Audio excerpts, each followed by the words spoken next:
Counsel, are we ready to bring the jury out? Yes, Your Honor. Legally, yes. All right, please bring out the jurors.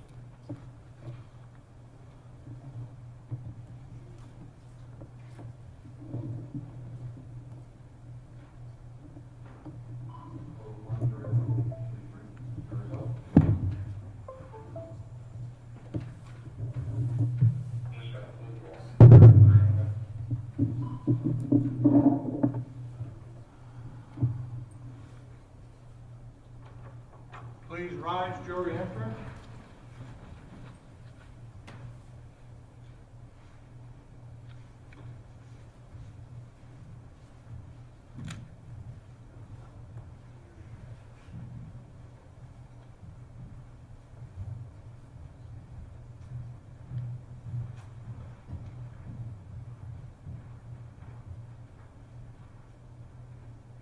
Please be seated.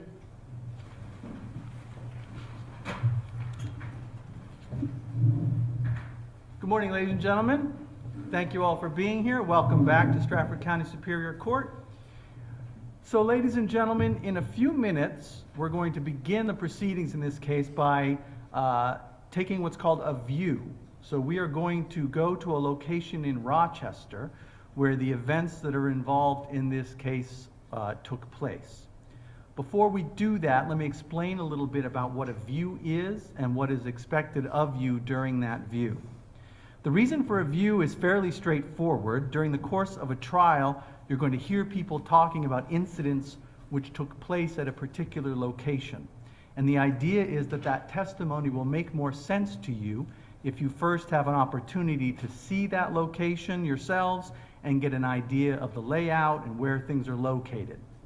So your obligation on the view is to look as carefully as you can and remember what you see as well as you can.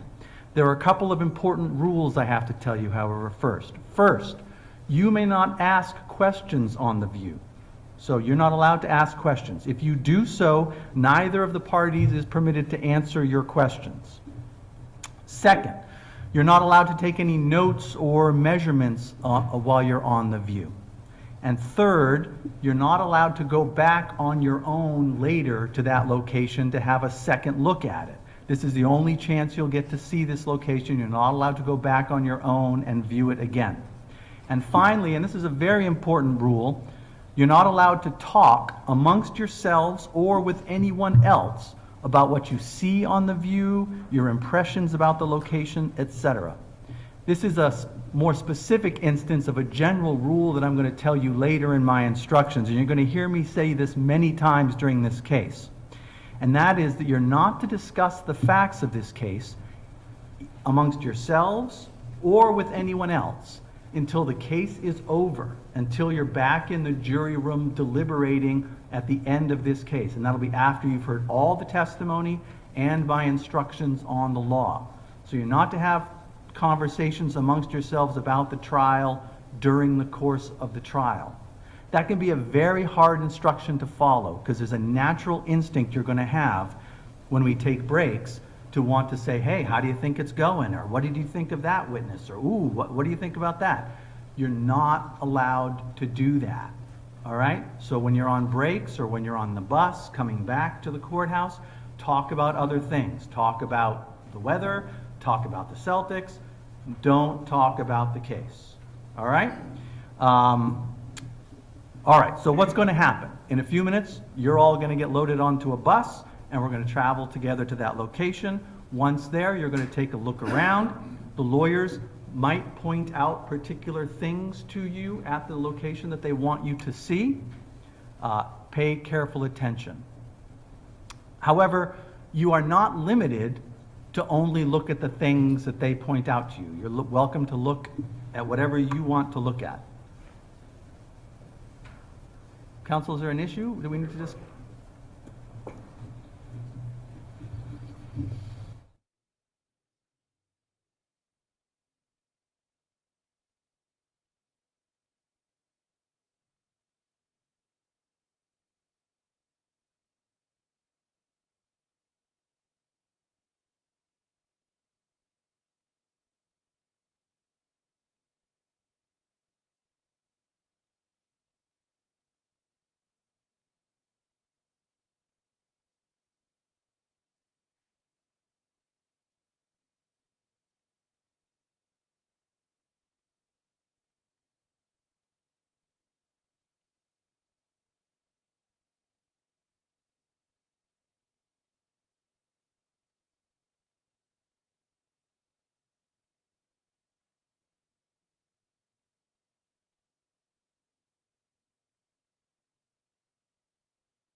this may sometimes happen in this trial. It's been pointed out to me that I've actually failed to do something I was supposed to do, and so I want to correct it right now while we do it.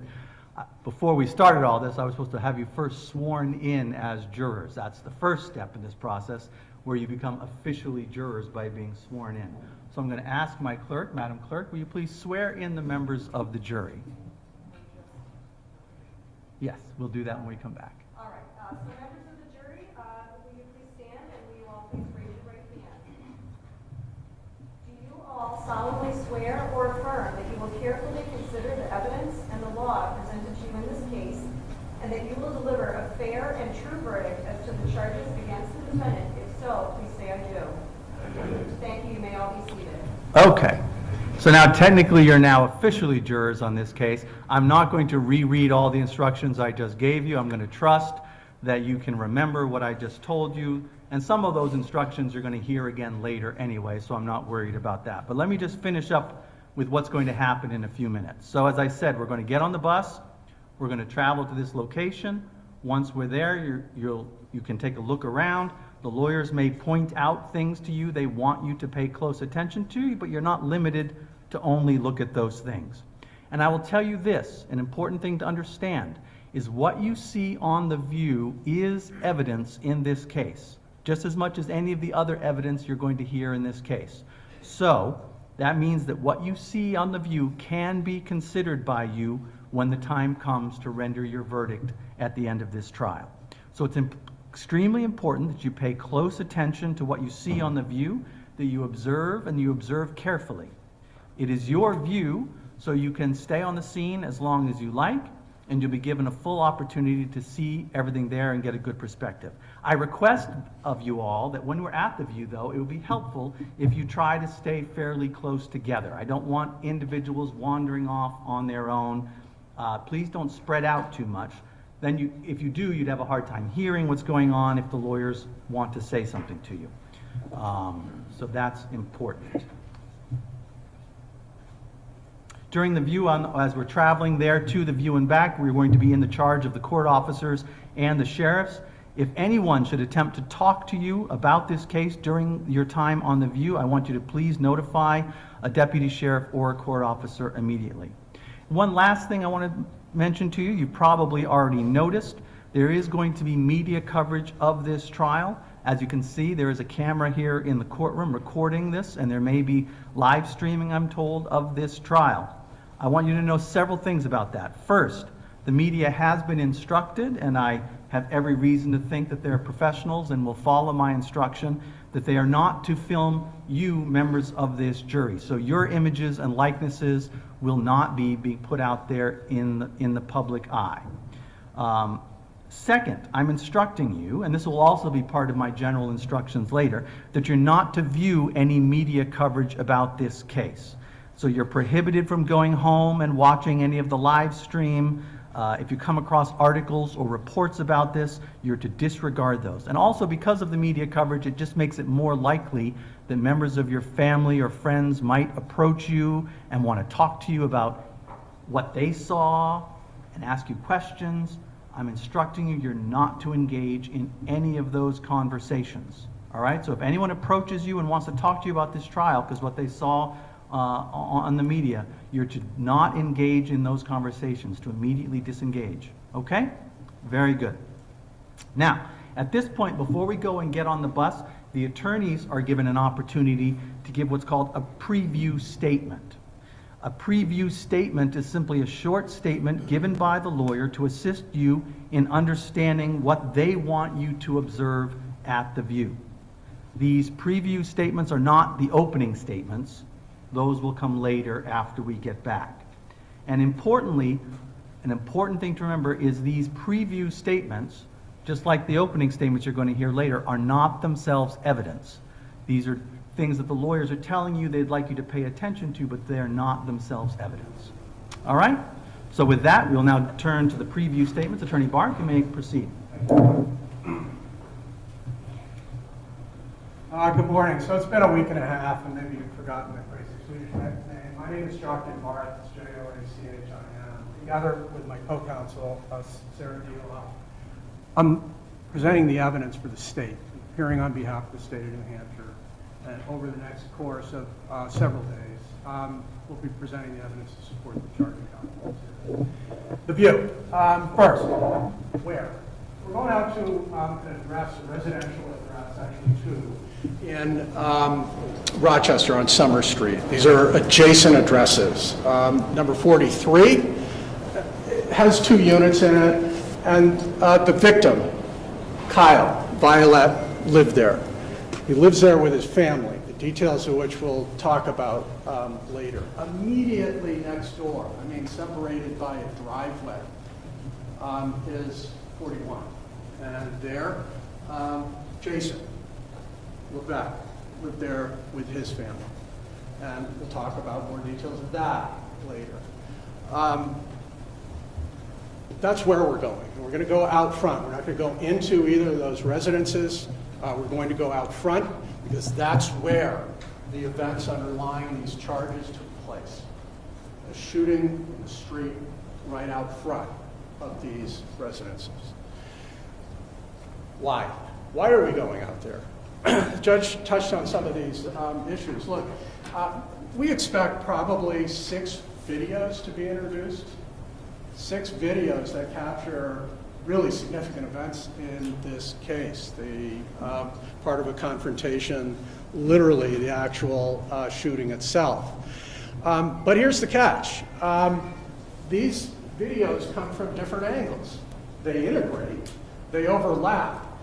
But literally, one is looking up the driveway from 41, one is looking down from the corner of 41, a porch view from 41, and a bay window view from 43, kind of at an angle.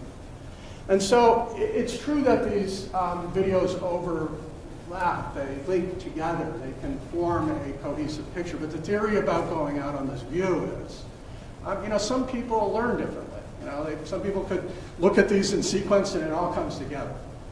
The theory is other people are visual learners, and that going out there and seeing a panoramic that allows you then to integrate and overlap these videos more effectively will serve you and a clear understanding of the evidence best.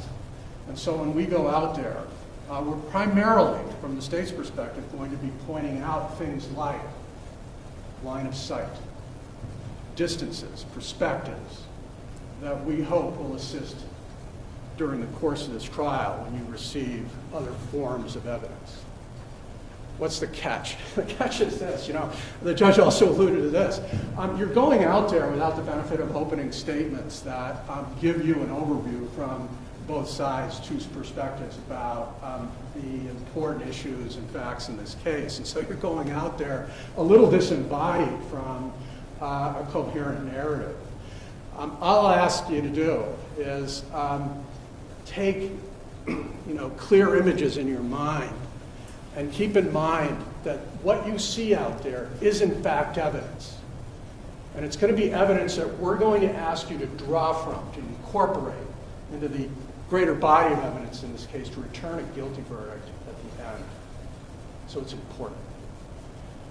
Again, we can't tell you the full story yet. We'll do that when we get back. So we've got that. Again, we can't answer your questions, but both sides are going to just point out issues, and I just ask you the importance of it. This is evidence. And see you out there, and I'm back here afterwards. Thank you. Thank you. Attorney Sisti. Thank you. Excuse me. Good morning. Sorry. Good morning. Good seeing y'all. Sometimes we lose jurors over the week and a half, 10 days, and if you guys can count, you know that we did. We did lose a juror this morning. So it's very important that you listen to the judge's instructions and keep it together. We can't afford to lose too many more jurors. Let me start by saying thank you again for your service so far. You're about to get into the meat of the case.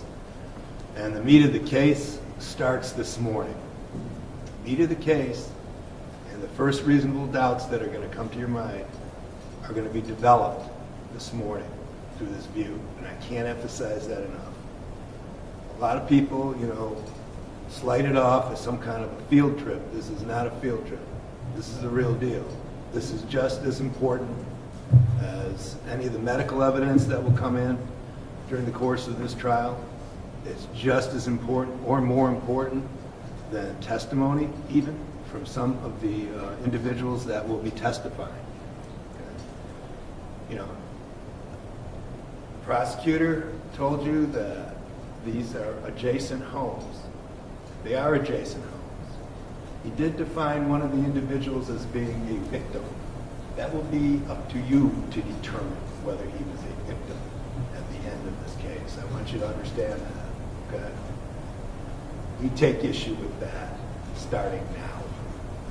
We take issue with that starting on the view. And I can't push that hard enough. You were asked if you could be open-minded and if you could decide this case without bias or prejudice. And the true test is about to begin. When we go out there, you're going to have to understand a couple things. Last April, there was a freak snowstorm. I don't know if you folks remember it or not. It was a wild, wet, terrible snowstorm. And it actually, I think, went on for, overnight even. It went on for a few hours, a lot of hours. And it accumulated a lot of snow. Now, there's been snow, but there's not been accumulation like that. And there's been a lot of melting. Okay. So when we get out there, just try to envision the area snow covered too. Okay. One other thing, we're going out in the daylight. All right. This thing took place a little bit after 10 o'clock at night. All right. So keep that kind of a context going too. This is a nighttime situation. So keep an eye around, take a look at where we are. I have to emphasize with you that you're going to get some really good video captured on some Ring cameras and other things that evening. It's actually going to be very helpful to you. And some of the video we were able to actually enhance.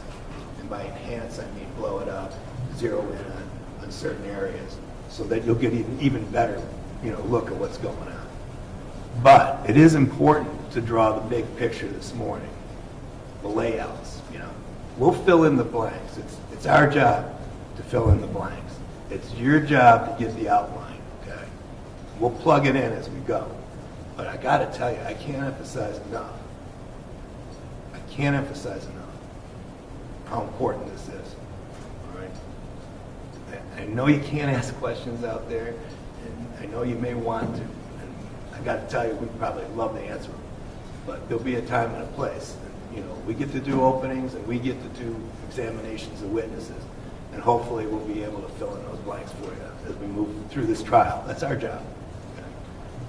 Your job is to remain neutral. Your job is to remain open-minded, and you got to really turn it up as far as observation, because by the time you get to the deliberation room, okay, it's not going to be 1 day or 2 days from now. It's probably going to be into next week.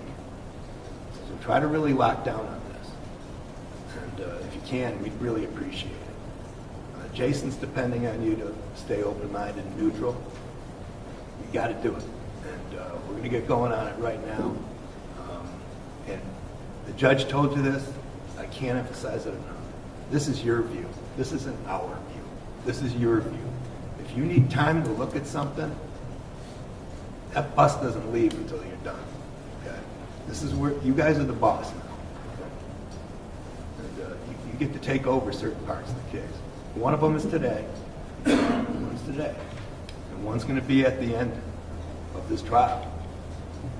It's a deliberation room when you decide the fate of Jason Levesque. So take advantage of those two opportunities. All right? And we're going to get out there. We'll point stuff out to you. It'll all make sense as we move through this thing. But I want to thank you again. Thanks for hanging in there. We got a while to go. Okay. Thank you. All right. Thank you, Attorney Sisti. All right. So at this point, I think we are ready to commence with the view. So I'd ask the court officers to start that process, please. Please rise.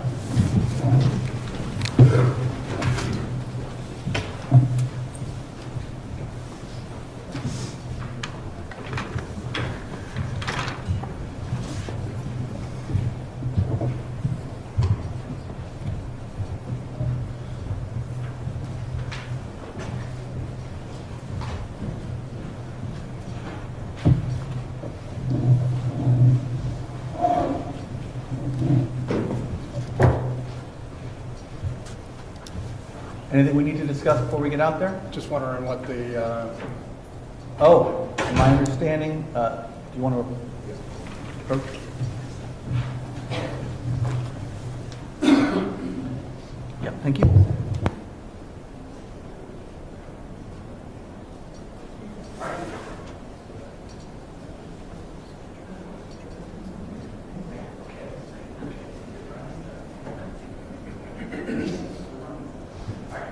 We will see you out there.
charges. So Madam Clerk, can you please read the indictment?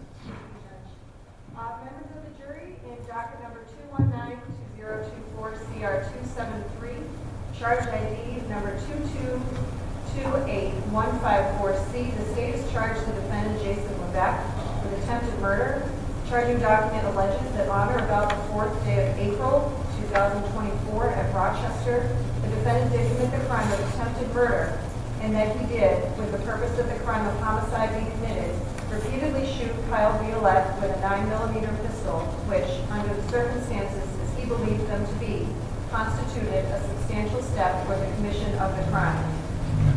In the same docket number, charge ID number 2228155C, the state has charged the defendant Jason Levesque with first-degree assault. Charging document alleges that on or about the 4th day of April 2024 at Rochester, the defendant did commit the crime of first-degree assault, and that he did knowingly cause bodily injury to Kyle Violette when he repeatedly shot Mr. Violette with a 9mm pistol, a deadly weapon. Members of the jury, the defendant has been arraigned on these charges. He has entered the pleas of not guilty. For that, he puts himself upon this country for trial, which country you are. The county attorney has joined the issue for the state, and you are to say by your verdicts whether the defendant is guilty or not guilty of the crimes charged. Please pay careful attention to the evidence. Thank you, Madam Clerk. So ladies and gentlemen, you are now the judges of the facts in this case, and it is going to be your job to decide the facts as they are presented during the course of the trial. You will be deciding what the truth is and what happened here based on your findings of the facts. You will then listen to the law that applies to this case, which I'll give to you at the end of the trial. And by putting those two things together, the facts and the law, you will then go into the jury room and decide what your verdict will be. What you'll base your verdict on in this case is the evidence that's presented during the trial. And the evidence can come in a variety of forms. First, witnesses will testify during the trial. The attorneys will question them. The witnesses will provide answers to those questions. And what the witnesses say is evidence. And you can use that in reaching your verdict. Another form of evidence that you will see in this case will be exhibits. Oftentimes during a trial, things such as objects, documents, photographs, and in this case we've heard videotapes, are marked as exhibits.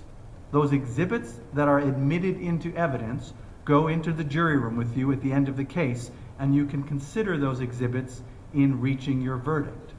And recall, as I also instructed you previously, what you saw on The View a few minutes ago is a form of evidence, and you can rely on that as well in reaching your verdict.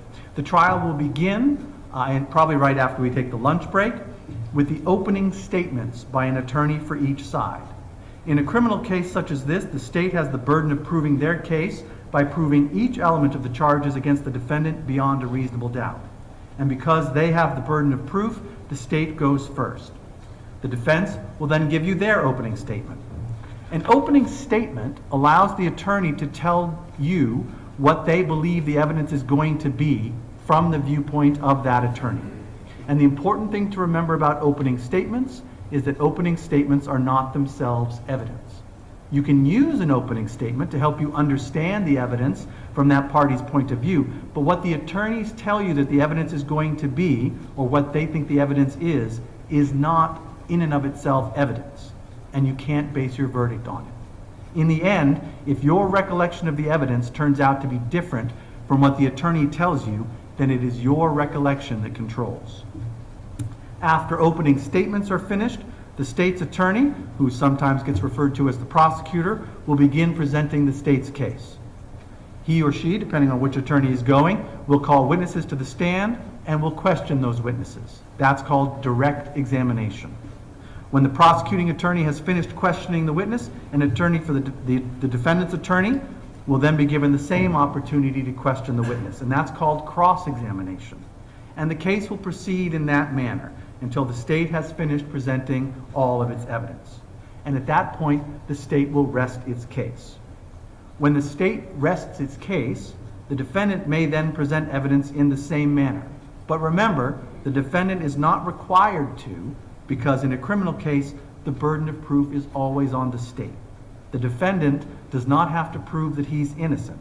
Rather, the state has to prove that he's guilty and has to prove it beyond a reasonable doubt. So, the defendant doesn't have to present any evidence if he doesn't want to, but if he chooses to do so, that opportunity comes after the state has finished presenting its case. And then we will then proceed in the same manner with direct and cross-examination of each witness until the defendant has finished presenting all of his evidence. Now, during the trial, the lawyers may make objections. The lawyers are supposed to make objections when they believe that certain evidence is not admissible. If they do so, I will invite them up here to the bench to discuss the legal issue outside of your hearing. If I sustain an objection or exclude any evidence, you must not guess as to what that answer or evidence would have been, as it is not properly before you. In contrast, if I overrule an objection, meaning there's an objection but then I let the evidence in, you should not give any special weight to that evidence simply because there was an objection that was overruled. When the evidence is all concluded, we will then move to closing arguments. The defense will give you their closing argument first, followed by the state giving theirs. The closing arguments by the attorneys are essentially the opposite of the opening statements. In the opening statements, they're going to tell you what they believe the evidence will show, and in the closing arguments, they're likely going to tell you what they believe the evidence has shown and what its significance is. And again, closing arguments, like opening statements, are not themselves evidence. After the closing arguments are completed, I will then give you the instructions on the law. And then you'll know what the law is that applies to the case, and then you will go into the deliberation room to discuss and reach your verdict.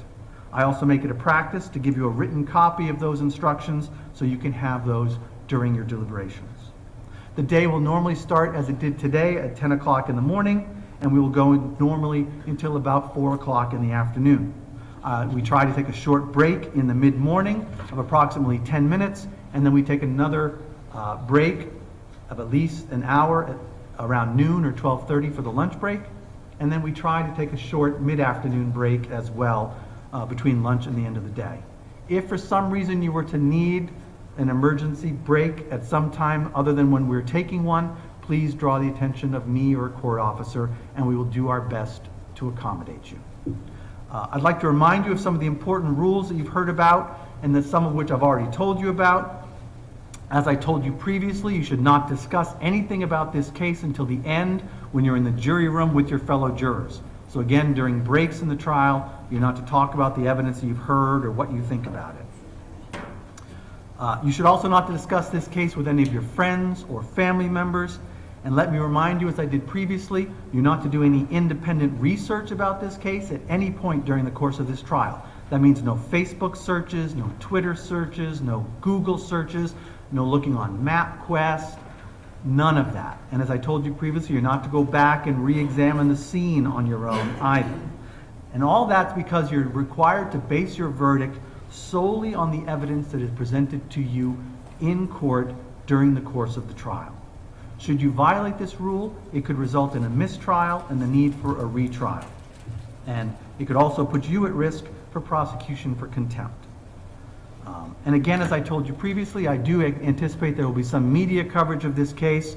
And so if you happen to come across a story about this case in one form or another, you are not to read it or listen to it, and you're not to watch any part of the live stream or any of the videos that may get posted on the internet about this trial. As officers of the court, it is your duty to follow all of these rules and to report any fellow juror who you believe has violated them. These rules are important to the court, they're important to the state, and they're important to the defendant. And in fairness to all the parties, we need to be confident that your verdict will be based solely on the legally admissible evidence that's presented to you during the trial and not on any outside influence. It can be hard work to pay close attention and listen for extended periods of time, but it's important that you do so because there will be no transcript of the testimony available to you at the end of the trial. So you'll need to use your collective memory of what the testimony is. So please, all of you, pay close attention to the testimony during the trial.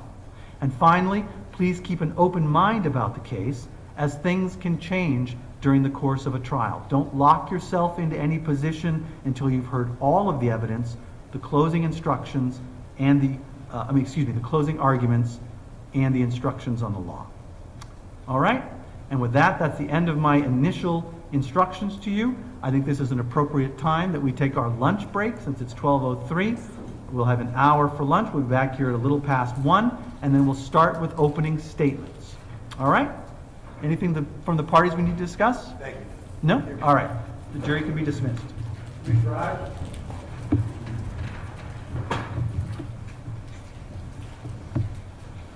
Enjoy your lunch, everybody.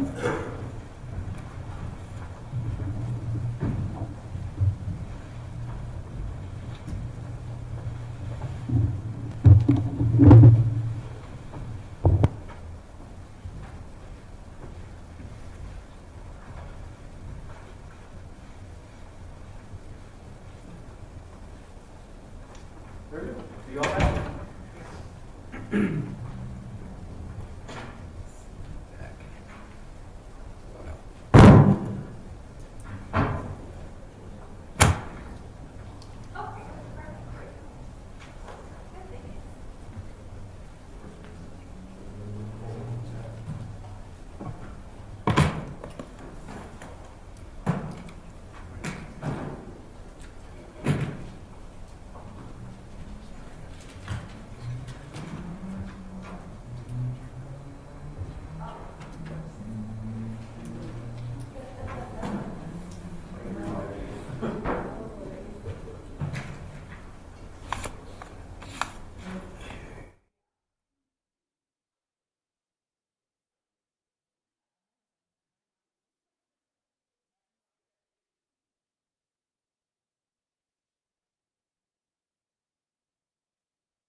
Are we ready to bring the jury in? Yes. Okay, please bring them in when they're ready.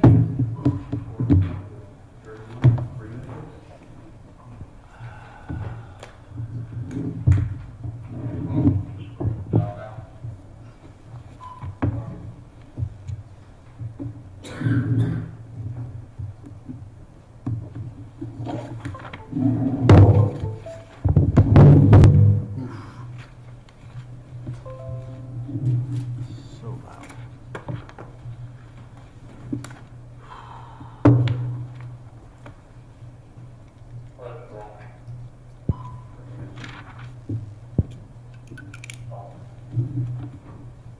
Please rise, jury entering.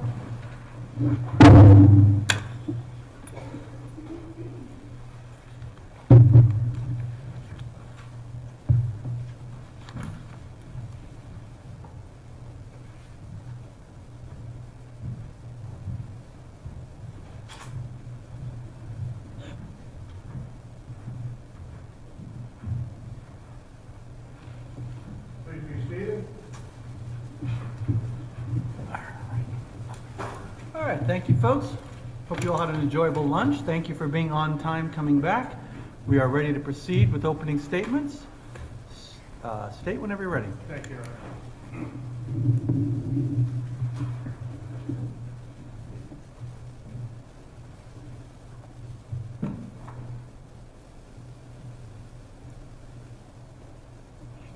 Jason Levesque is guilty of attempted murder and first-degree assault. For firing 6 rounds of 9mm ammunition into Kyle Violette's body. This in response to Kyle warning, if you take Jason's term, a threat not to put snow in front of Kyle's driveway. That the defendant responded to Kyle's words with lethal, deadly violence, responded to a hollow threat over pettiness, a petty grievance with that kind of violence is the crime here. Let me be a little bit more specific about this criminal act. After Kyle said his words, even a threat, he stepped away. And the defendant brought out a firearm and pointed it at Kyle. Kyle could clearly see the firearm. There's no lighting issue, no lighting problem. The headlights of the vehicle were on, street lights were on, house lights were on. The weapon was clearly visible to Kyle, and he responded. He responded by turning away from the defendant, back towards his home. And as he turned away, from about 10, 15 feet away, the defendant fired. First round ripped through Kyle's jaw, his face, breaking both mandibles, lodging near his carotid artery. And it caused him to immediately drop to the ground, facing away from the defendant, now facing towards his home. And after that first shot, it's about a 5-second pause, a delay, where the defendant advanced on him, walked towards him. Kyle is literally crawling on his hands and knees, on his belly, leaving a blood smear across the road diagonally towards his house. The defendant opened fire. 5 more shots into the back part of his body, into the side of his body as he jerked and twisted on the ground, crawling away to try and get to safety. That's the criminal act. Each of those 6 bullets caused either maiming or potentially lethal or actually life-threatening injuries.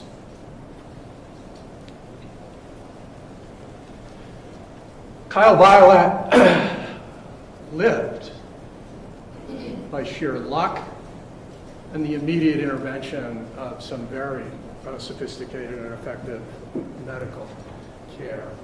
First, from an officer who was highly trained in the military, responded within minutes and helped stem the bleeding. An EMT with heightened training, a paramedic, took over from there. 3 separate hospitals, Frisbee, then transferred to Portsmouth, then transferred to Boston for the intensive medical intervention that was required is what saved Kyle's life. And so to be clear about this, the evidence will show Kyle didn't die for his lack of trying, but because of medical intervention.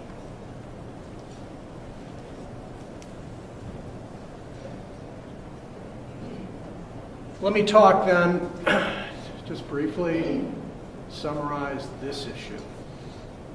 The evidence will show that no, there was absolutely nothing to justify what was nearly an execution in the street out in front of Kyle's home. That's because the defendant wasn't responding to a reasonable belief, reasonable evidence that Kyle was about to imminently use deadly force against him. And let me be clear, this proposition, this law will come from the judge, not me, and it's not merely legalese, some hyper-technical statement, we gotcha for this action. This is a principle, a guardrail that we all live by, that restrains violence in our community, in our state, and should have in this case.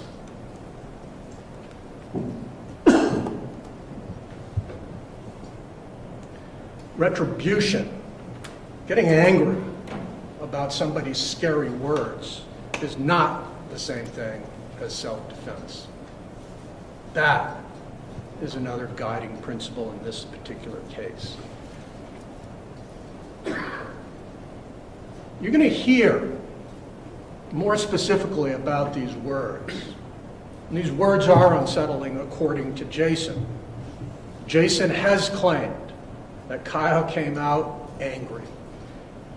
Angry about where Kyle expected Jason to plow, push, deposit a pile of snow. And according to Jason, Kyle used offensive, threatening, and scary language. Bear with me, I'll quote Jason's claim. This, he claims, was verbatim. If you leave that fucking snow in front of my fucking driveway again, I'll fucking kill you and your family. That's what Jason claims he said.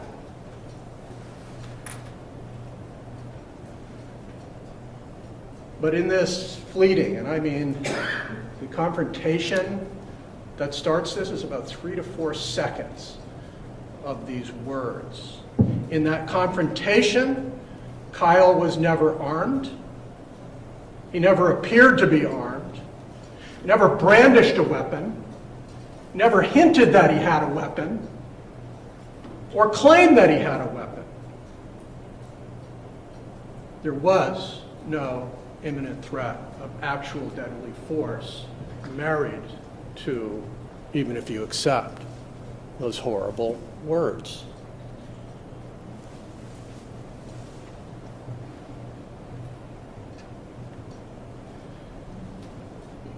Those are the core issues. Those acts of coming up behind him, standing over him while he's on the ground, having shot him in the face, and putting 5 additional rounds into his body, in contrast to the facts about what he was actually facing. That's this case. And let me now, if I could, talk to you about some background and some more detail about how it is we got here. He just went out to their homes. They had been neighbors for about a year and a half. As I mentioned, I think in the previous statement, that the Violettes lived at 43, the one as you face the houses to the left. Kyle, yes, the victim, lived there with his partner of some 22 years, Angela, and Kyndra, who was 17 at the time. His daughter kind of split some time for educational reasons, and a son who need not be named here because he didn't witness anything. Next door, 41, the Levesques. Jason's parents lived downstairs, and Jason lived with his daughter, Kyndra, 19 at the time, in the building, in the home to the right as you face it from the street. And we heard a little bit about this, that on April 4th of 2024, last year, we got a doozy, a snowstorm, some 18 inches, the heavy wet stuff. Big deal, right? Well, Jason was out plowing. It's one of the jobs he had. He plowed all day. He had essentially been plowing for about 24 hours, working for about 24 hours. And he stopped on the way home to pick up his daughter, who was working at a local pizza place, 9:30, 10 o'clock, to bring her home. And when he arrived home with Kyndra still in the vehicle in the passenger seat, he did a couple of runs in front of the house with his plow. He first went up the street, did a run across and removed some snow in front of his driveway, and then he turned around and did probably 3 or 4 runs towards Kyle's home, towards 43. And it created a pile of snow next to that telephone pole that was pointed out to you, all right? But while this was going on, while Jason was plowing, Kyle's looking out the window, that bay window that we pointed out, and he sees the plowing activity going on, and he sees the pile of snow by the pole, and he sees the defendant, Jason, stop his truck, which is an older style big rig plow, where in order to put it in a 4-wheel drive, he's got to get out and manually turn a switch on the front wheels. And so there's this break in the plow. He knows, Kyle knows, that Jason is going to go down the driveway and back plow more snow out. And based on the last snowstorm, where he put it in front of his driveway and he had to deal with it, he was angry. He anticipated that Jason was going to push the whole pile because it had been set up and cleared in front of his driveway. And he was going to have to get out there and basically do it himself. And so he goes outside. We see this on video based on this prior incident where he had, in fact, asked him, hey, can you move this stuff? Here, according to Kyndra, his daughter, who was interviewed, her account of it was, yeah, they asked us to move it last time, but we didn't do it. After all, snow melts. And that didn't sit well with Kyle. So he goes out and to confront Jason about this situation. And here he goes. We can see him in the video, walking out rapidly, putting on a hoodie as he goes. You can see from there, he's not armed, other than being angry. You can see by maybe his pace, he's annoyed. And all of a sudden, because he's gone out, Angela and Kendall, the Violette daughter, look out that bay window too and watch much of this go down. And as Kyle walks out putting on his hoodie, he approaches Jason, who's at the truck. He's kneeled down by that hubcap, behind the plow, but just in front of his door. His daughter remains in the car, briefly steps out. And here's the thing, as Kyle approaches, his hands are out. And Jason admits he can see his hands. He's not armed. And on the walk over, he makes no gesture like that he's packing anything. His hands are visible. And he approaches, and according to Jason, Kyle makes this claim. If you put that fucking snow on my property, I'm gonna fucking kill you and your family. That exchange is face to face, right at the plow. You'll be able to see it from multiple angles. During that 3-second encounter, Kyle doesn't display a weapon, doesn't hint he has a weapon, doesn't claim he has a weapon. If you put that, I'm going to use this, that, or any other weapon to carry out this threat. It's words. After this 3 to 5 second exchange, you time it, judge it for yourself, it's on video. Kyle walks away. He steps about 15 feet back. You can kind of assess that measurement because from the back driveway forward, just past that evergreen, you'll see Kyle still in view from all the way back of the driveway of 41. And so if you took kind of an eyeball measurement, it's about 15 feet from the corner of that fence to the angle of the evergreen. And that's about where he's standing. And you can see him in the video gesturing to the snow. That driveway, my driveway, and he's doing that kind of gesturing. The video audio doesn't quite pick it up, but you know he's talking about snow not going over there. And at some point during this pointing and gesturing, he stops and walks back towards his house, kind of pacing. He's certainly agitated. But he then takes a turn back. He walks probably 4 steps back towards Jason, still kind of gesturing. Still, no weapons visible, nothing to suggest he was armed, that he obtained a weapon, that he was holding a weapon, that he claimed he had a weapon. And as he walks back, he reaches a distance of approximately 15 feet away from Jason. And it's at this point that Jason steps away from his truck and forward, closes the distance to him slightly, and raises his firearm and points it out. He brandishes it. And guess what? It did what you would hope it would do. Kyle stops. You can clearly see that right at the edge of that pine tree. You can see him emerge and then step back. And it's at this point, there's a pause between brandishing the firearm because there's sufficient distance that nothing happens. Not long, but enough to see Kyle stop and turn away. He has been warned. He's received the warning, and he's responded appropriately. He's turned away. But from this two-hand stance, despite Kyle stopping, despite him turning back to his home, Jason Levesque fires. I told you it strikes him in the face, penetrates from the left to the right, smashing through his jaw, his teeth, lodging next to his carotid artery. He goes down.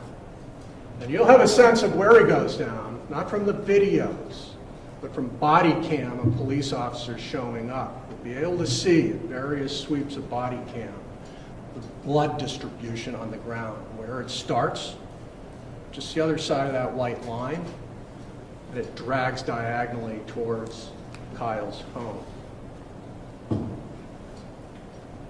Kyle's clearly on the ground now. Obviously incapacitated. He's not getting up, he's not bum rushing the defendant. He's on the ground now with a very serious injury. The hemorrhaging is going into his throat. Later has to be cleared by EMTs. They have to literally turn his body on its side to drain his throat.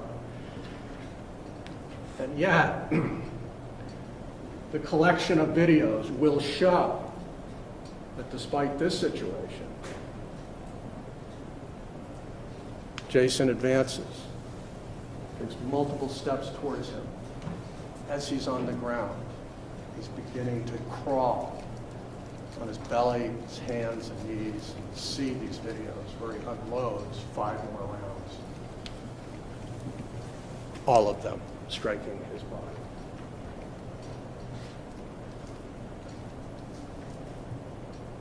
Kyle is able to crawl, I don't know, 15, 10 more feet, right about at that pole on the sidewalk. So he's come off the road at an angle, and he basically curls up. And I told you that Kyndra and Angela were watching from Violette's window. They obviously, when they see the first shot, they start rushing out, and they meet him as he on the ground, and everybody starts calling 911. I mean, Angela, Kyndra, other neighbors who have heard these rounds go off. And I don't know if you noticed how close this address on Summer Street is to Rochester PD. We'll hear testimony about it if you didn't, but it's just around the corner. And Rochester PD responds with multiple units in minutes. They get there. And here's where the paths from this event, for Kyle, Violette, and Jason Levesque, deviate. We've heard about this awful intersection. Now they split, and here's what happens with Kyle. He is launched on the path of a medical odyssey that has an ending. And I want to be clear about this. You will see evidence, graphic evidence of these injuries. You'll see body cam images of treatment. You'll see photos from the hospital, and you'll hear detailed accounts. And I want to assure you that the reason is not shock and awe to offend you, to provoke you to reach a certain verdict, to trigger your passions. It's this. This medical evidence is relevant to show, to prove his deadly intent. The repetition, the location, the nature of a 9mm bullet ripping through somebody's body is relevant to show intent to kill. That's why it's coming in, and it will come in. And so let me just foreshadow this. You will see and hear from a guy named Sergeant Hurley, Williams Hurley, who's a combat medic overseas and has some real specialized training in triaging on the street. You'll see him do his thing. He cuts Kyle's clothes off. He is identifying gunshot wounds and doing compression bandages to stem the flow. He's the one who realizes he's literally choking on his blood and tips him over to drain his throat. He's the one who takes over on the scene. And the next person who arrives is this EMT, an actual paramedic, also with prior military and intensive training in acute trauma and triage. And she makes the decision, this guy needs to leave and leave now. Hurley says, if things didn't happen quickly, this man is going to die. And so they take him from the scene rapidly in a ambulance to the closest facility, a community hospital, perhaps most of you are familiar with, Frisbee Memorial. And there a guy named Dr. Freeze starts to perform medical services as well. And he does a quick assessment of these gunshot wounds. They do some things there, primarily pumping in enormous amounts of blood. But they quickly reach the conclusion that these are life-threatening injuries, that there are diffuse bullet fragments through the body, that there are injuries, candidly, that they're not capable or competent about addressing. So they immediately, or very quickly, emergency evacuate him to our community higher level of care facility, which is Portsmouth. At Portsmouth, another doctor takes over, and in similar fashion, they assess, they do a surgery. I told you about some of these injuries, the bullet going through his face, breaking his jaws, but also landing near and dissecting part of his carotid artery. That he's shot, I told you, from behind. 2 wounds are literally in his buttocks, his back, that go through and penetrate partially his pelvic area, and also one is suspected of rupturing his bowel. So they do kind of this emergency surgery at Portsmouth. Look, it's graphic, but one of the bullet literally just obliterates his left testicle. It causes serious hemorrhaging. They have to do surgery, remove it, and stem the bleeding. They do that at Portsmouth, but they quickly conclude that if he doesn't get more emergent care, he'll likely die there. So they medevac him to Boston, and you will hear the summary. I don't want to belabor these issues. I point them out to show the seriousness, not just of injury, but intent. And so you're going to hear more about the injury to the clavicle, to the abdomen, to the enormous amount of bleeding and damage that was done internally. And that's for you to assess, not just the criminal acts, the criminal intent in this case.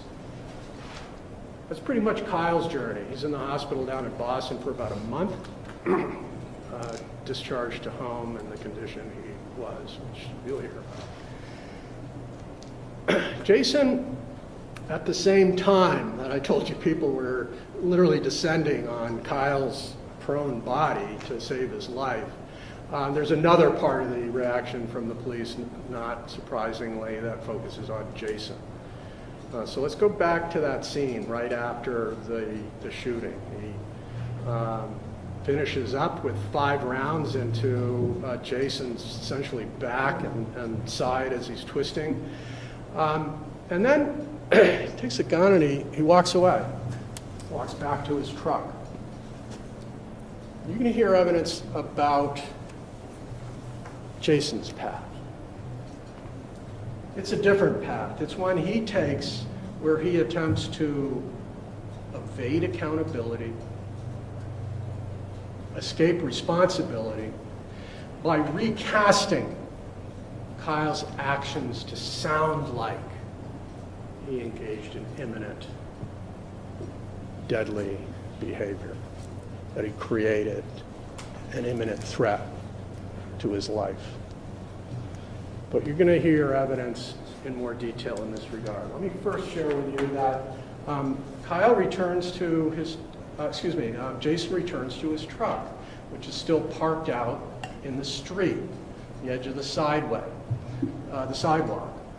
And his daughter's has returned, has gone. She was only briefly outside when this whole thing happened. She got back in the truck, understandably, and witnessed much of this. And she'll tell you that when Jason got back into the truck, he turns to her and says, "Should I run now?" He turns to his 19-year-old and says, "Should I run?" Not like, I defended myself, did what I had to do. It's, should I run? His daughter, his 19-year-old, turns to him and says, "No." He says, "Well, what should I do?" She says, "This is your path. I don't know." "Should I call 911? I don't know what you should do." And so he pulls into, doesn't call 911, pulls into the driveway and waits. He certainly doesn't have to wait long. Sirens have been going on now. Lights are on. It's around the corner. And the police come in and they do take him into custody. And he cooperates, seemingly, physically, sure. He puts the gun in the car. He steps out, seems polite and cooperative.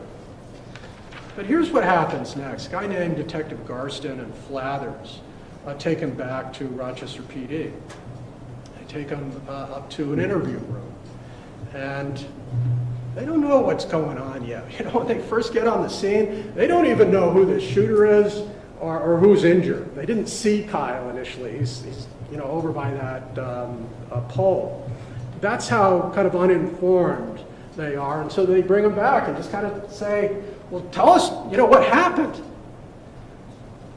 And he describes much of what we've already talked about. He says that, look, I'm plowing, I'm minding my own business, I'm in front of my home, and I'm with my daughter, and out comes my neighbor, and he, while I'm doing the four-wheel drive thing, he comes up and nose to nose, and he repeats this. He's very clear on this, that the threat is conditional. Hey, if you move this over there, I'm going to fucking kill you. There's no doubt that this was conditional, and those are the words that were said.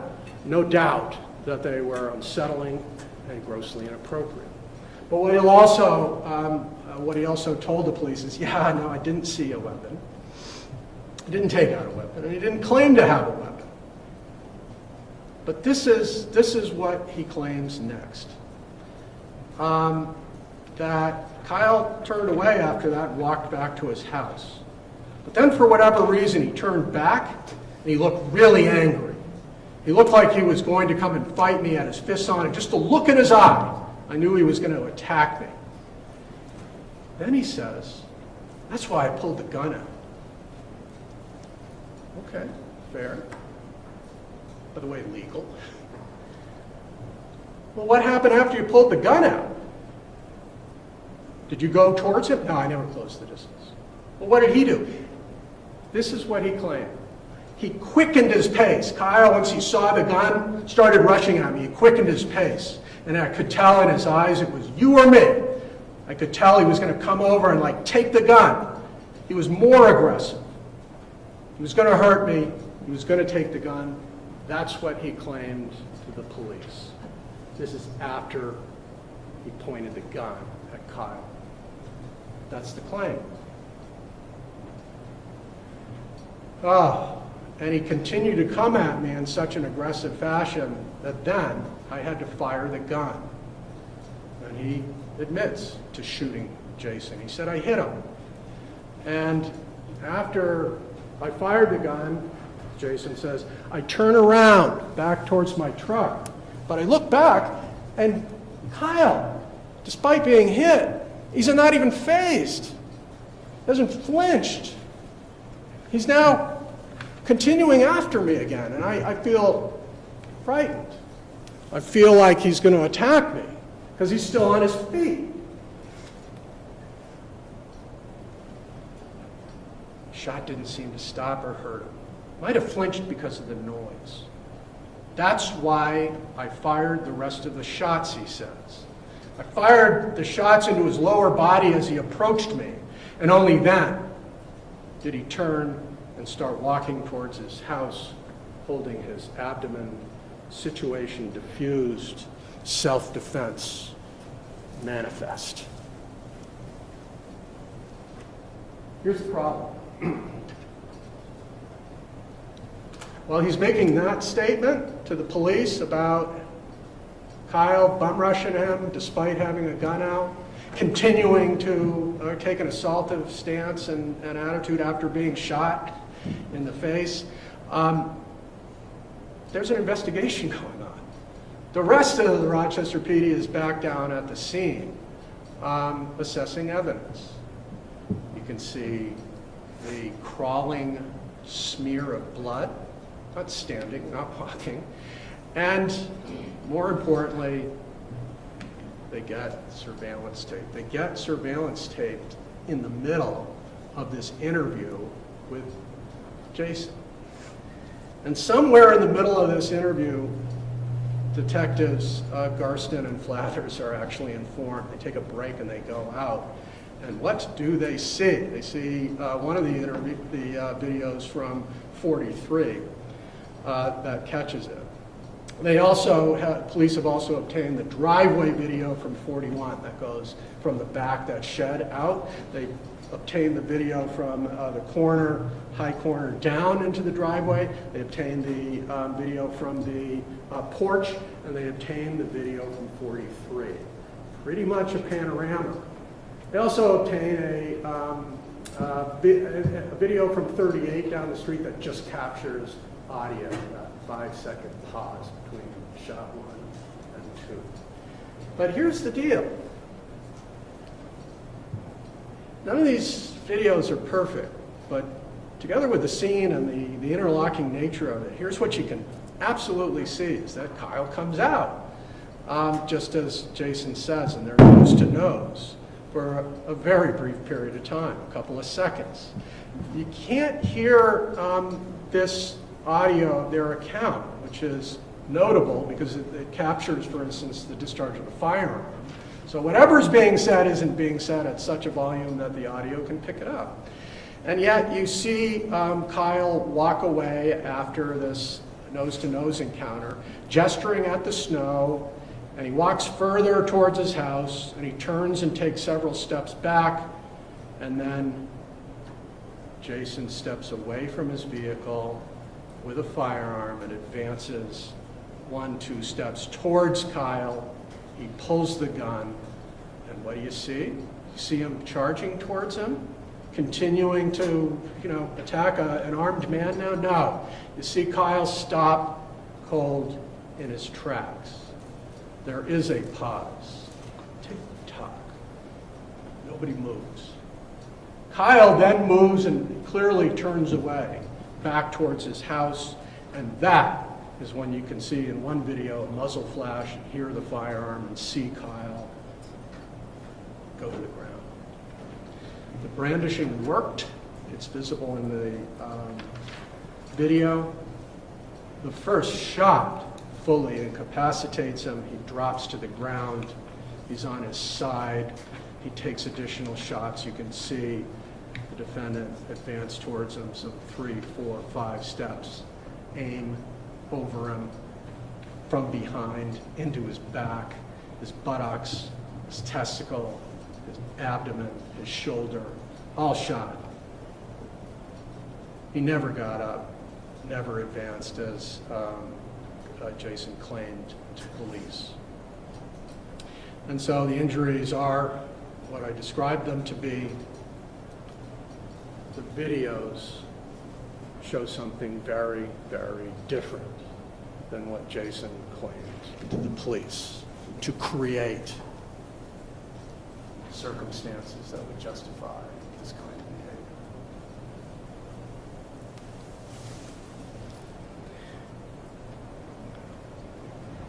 behavior. The defense has taken these videos and they've sort of put them together in what they term as an enhancement. I'm going to ask you to carefully look at each one of these videos as they're introduced into evidence. And when you have an opportunity back there to really take a look at even shadow movements confirming that he stopped and turned. The tree, seeing just him coming forward and then turning and stepping back. These reference points all come together to show that this shooting was absolutely unnecessary and wholly unjustified. And so now we reach a different point in this path. They intersect again. Kyle and Jason's paths intersect here. And it may sound corny, but this intersection is called justice. The direction you take forward on this path, because it's now primarily your path to take, will be determined by the evidence, the law, and your common sense. You apply these principles, these values, and to not just the expectations, but the requirements on the street of how we deal with threats, with words. We'll ask you at the end of this case to find that this shooting was attempted murder and a horrible assault that was criminal. Further ask that you not let this process confuse the notion of violent and deadly retribution, reaction with self-defense. Speaking angry words, without the deadly means to actually cause imminent deadly force are two different things. Brandishing the firearm in this case worked, stopped him for all these reasons. We're going to come back at the end of this case and ask you to apply those three principles: the law, the evidence, and your common sense, and return verdicts, just verdicts, guilty. Thank you, counsel. Attorney Sisti? You may. Thank you.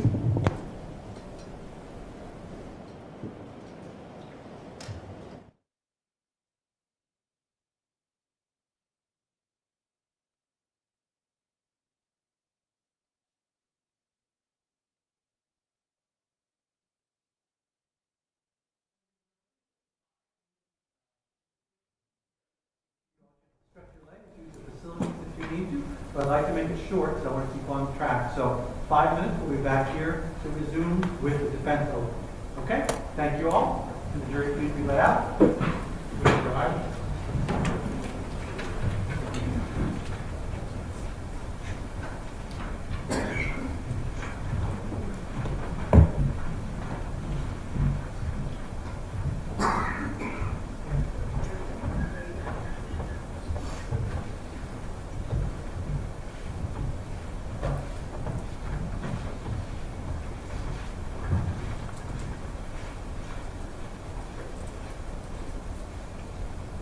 Very good.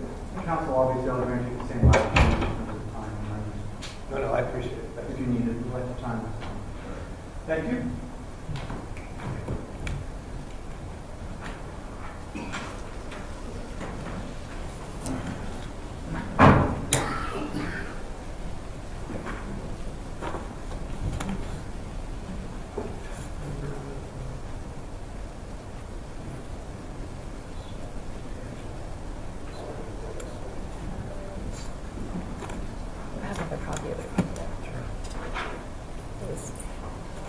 Yep.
I mean, the other end.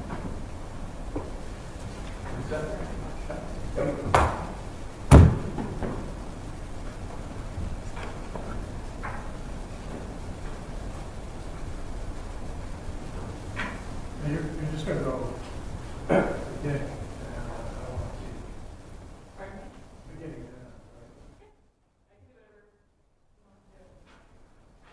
Please rise for the honorable court. All right, we ready to do the jury match? Very good. Total 131, bring in, please. Please rise, jury entering.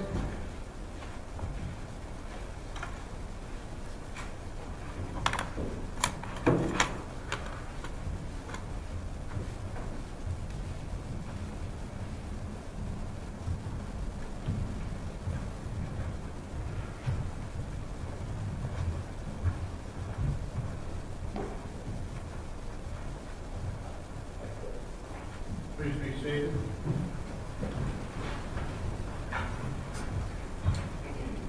And Sisti, whenever you're ready, you may proceed. Thank you, Your Honor. Good afternoon. I got a few things to say.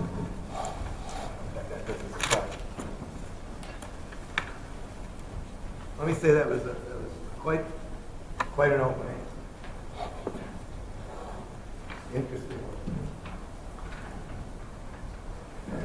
Barely touches on what took place on April 4th, 2024. It touches it. Let me start by saying just a few things, okay? Let me lay it down here for you in a very basic, common sense, everybody knows fashion. You know, there's a saying that goes around, it goes around in New Hampshire quite a bit. You don't mess with a mama bear's cubs. You ever hear that? It's bad news if you do that. Let me tell you something else you don't do. You don't mess with a father's daughter's life either. You don't threaten a father's daughter's life.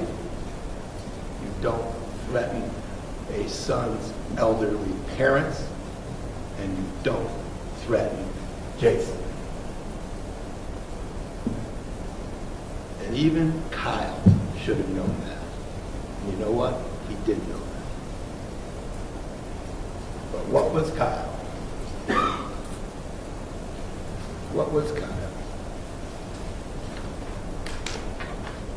Kyle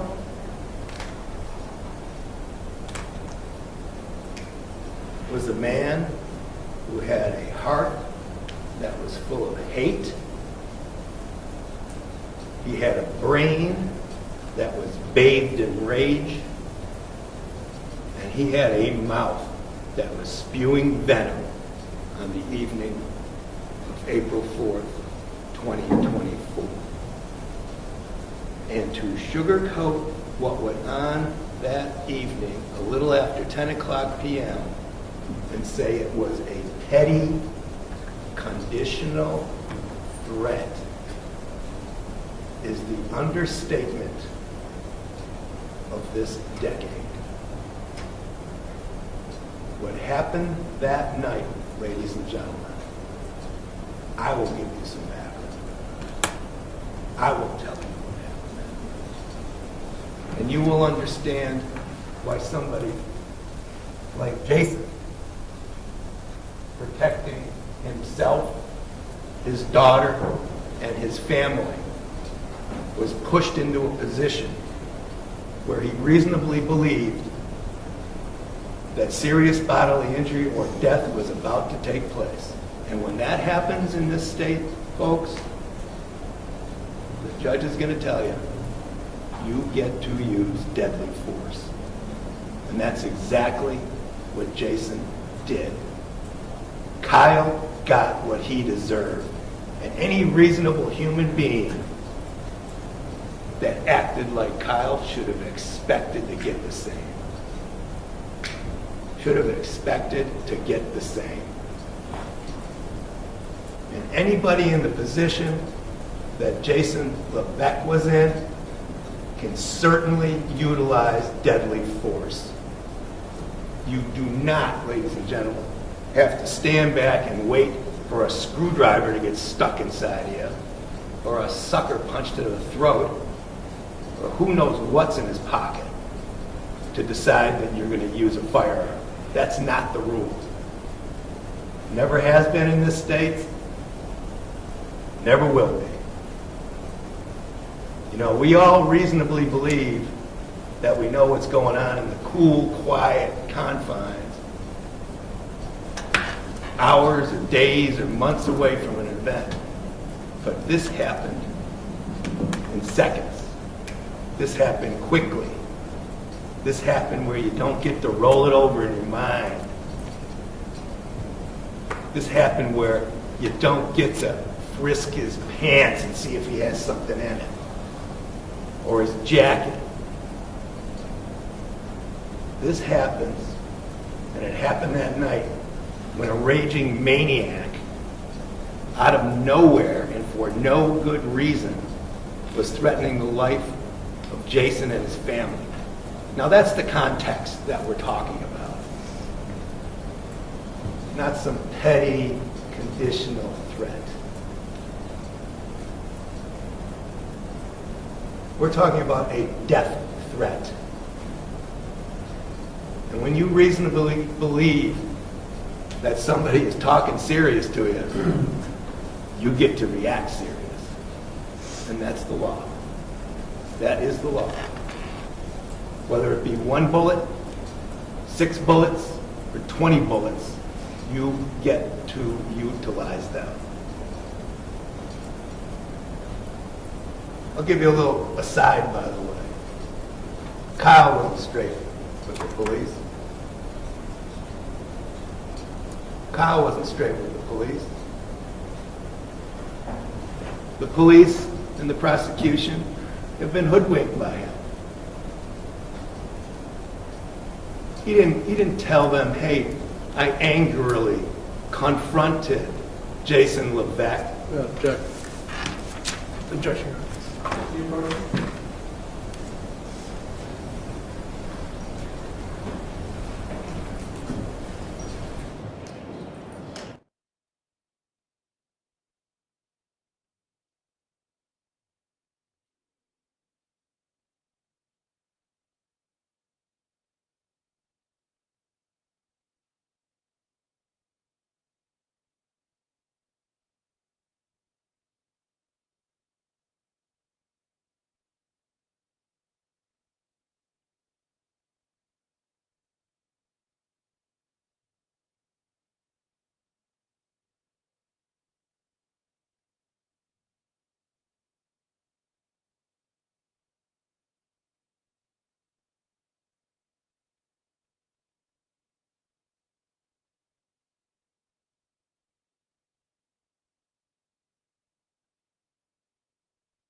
Kyle, you heard what the prosecutor said about Jason and what he heard?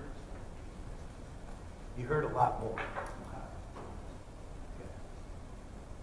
You heard a lot more from Kyle. Kyle didn't say that he was going to fucking kill Jason's family. I want you at the end of this case to see who was straight and who wasn't straight. Okay? That's for you folks to judge. And you're going to judge the night of April 4th, 2024 on the videos and on the testimony. But let me tell you about that night. Let me tell you about the 24 hours before this took place. The 24 hours before this took place, Jason Levesque was working hard, 24 hours in a row, plowing snow, hitting all of his accounts in Rochester over and over again. It was a continuous snowstorm, cycling through and clearing all night long, and all day long, working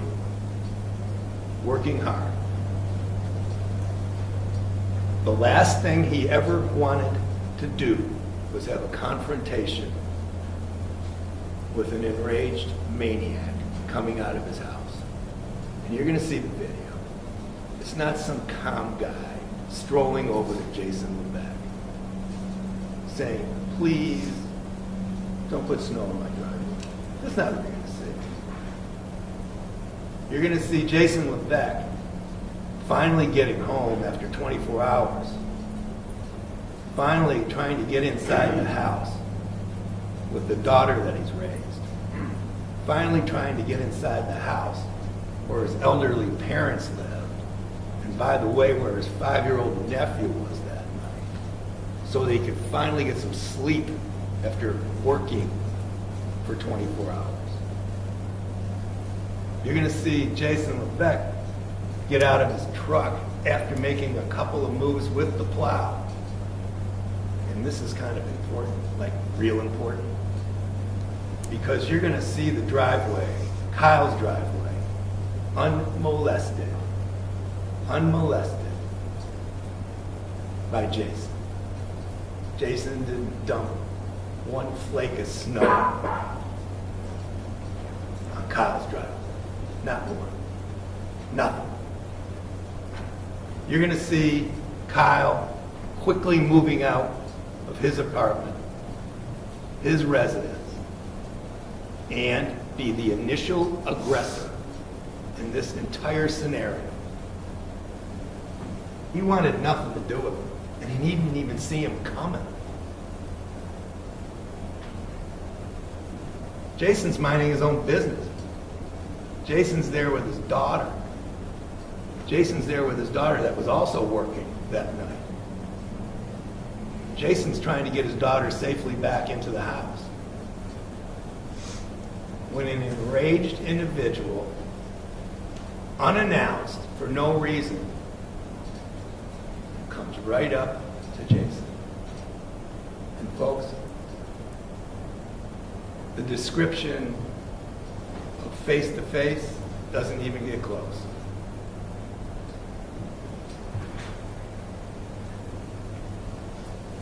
Kyle literally, when you see this video, Kyle literally sticks his nose right into the cheek of Jason. And we contend as he's doing that, as he is having actual physical contact, you say face to face? How about face on face that he initiated? Is threatening his life, threatening his daughter's life, threatening his family's life. He doesn't even know why. Jason hasn't done anything. And you're going to see that he hasn't done anything. The one thing on that video that is crystal clear is that Jason's done nothing. Nothing. Nothing to even deserve a "I'm going to fucking kill your family," like the prosecutor said. Not even that. But quite frankly, you'd interpret it, and any reasonable person would interpret that Kyle was out of his mind. That he was acting beyond stupid. That you couldn't predict what he was going to do because the initial act itself was unpredictable. It was without reason. There's no foundation for what he was doing. Screaming and threatening when Jason did nothing. Nothing. Nothing worthy of a complaint. But instead of a complaint, a death threat. That's what you're getting. That's what starts all this. But it just doesn't end. Now, is it a quick event? Yeah, it's a quick event. Is it a violent event? Of course it's a violent event. That's what we're doing here. Who started it? I'm going to ask you at the end of this case. Who was the initial aggressor? Who threatened the life of another individual? Who could reasonably believe that the threat could have been actually executed, carried out, where serious bodily injury could have taken place, or death?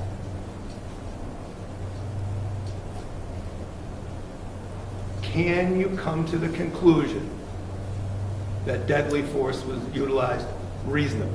Yes.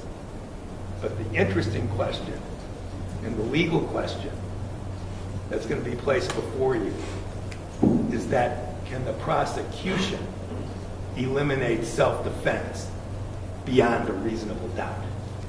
That means, can you, after placing yourself or somebody in the position that Jason was in, eliminate beyond a reasonable doubt the need for deadly force?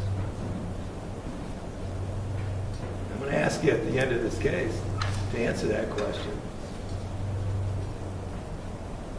And I'm going to ask you to say, no way did they disprove beyond a reasonable doubt that self-defense should not have been utilized. You know, nobody wants to be in that position that Jason was in. Nobody wants to be in a position where you have to use lethal force. Nobody. But you do get pushed up against the wall sometimes. And that's what happened in Rochester last year. And when he got up in the morning on the 23rd of October and was called into work to go over and over and over and plow for hour after hour after hour, he never, ever expected anything like that tyranny that took place that evening. It's inexcusable.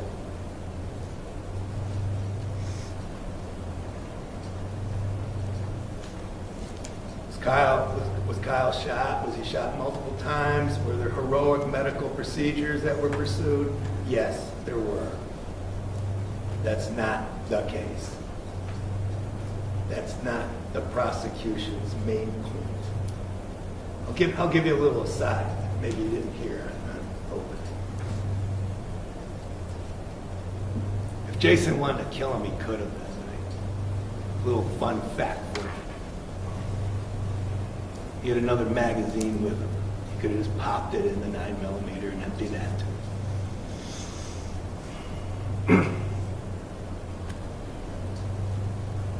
He didn't want anything to do with it. He didn't try to escape.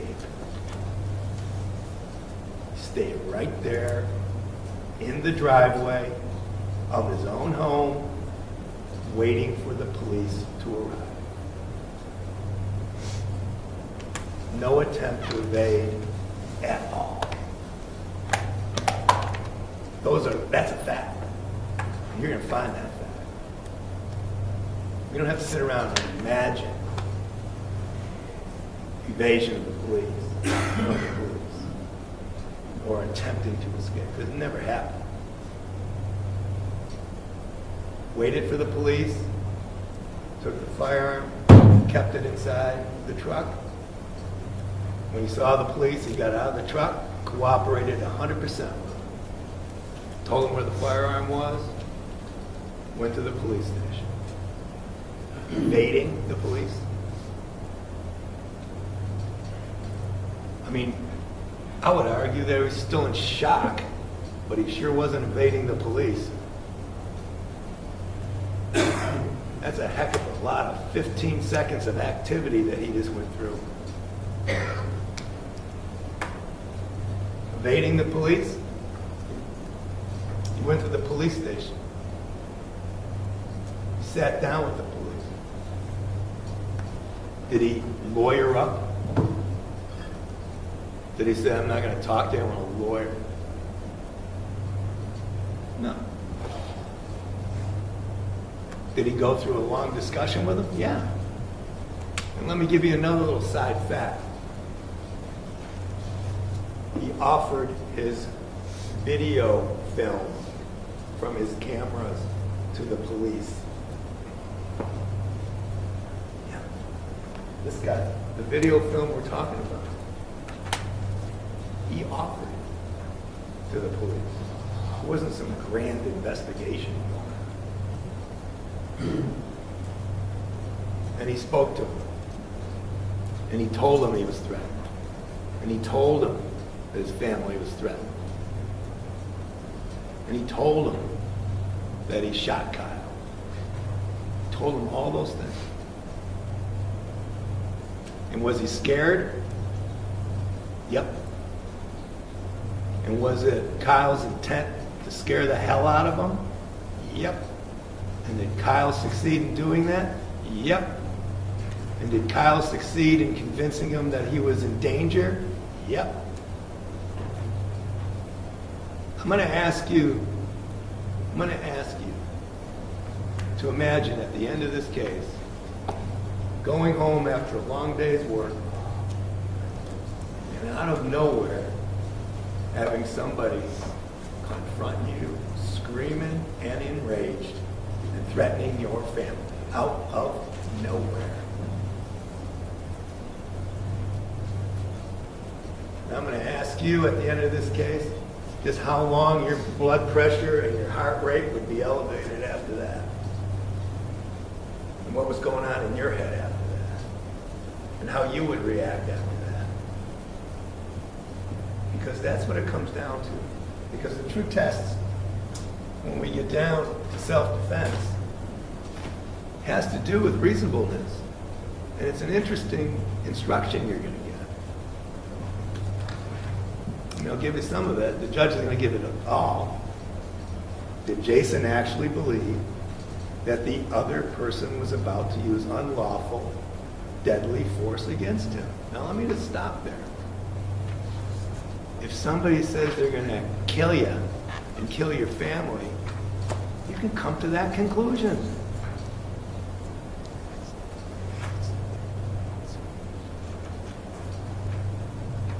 Did he actually believe? Did he actually believe that he was in danger of death or serious bodily injury? Roll that over. There's some interesting aspects of self-defense. And it can't be analyzed, like I said, in some Spartan lab after the fact. It has to be analyzed as if you're living through the same events as the individual that is asserting the self-defense. So you got to live in the shoes of Jason Levesque. You know what I'm saying? It's one of those.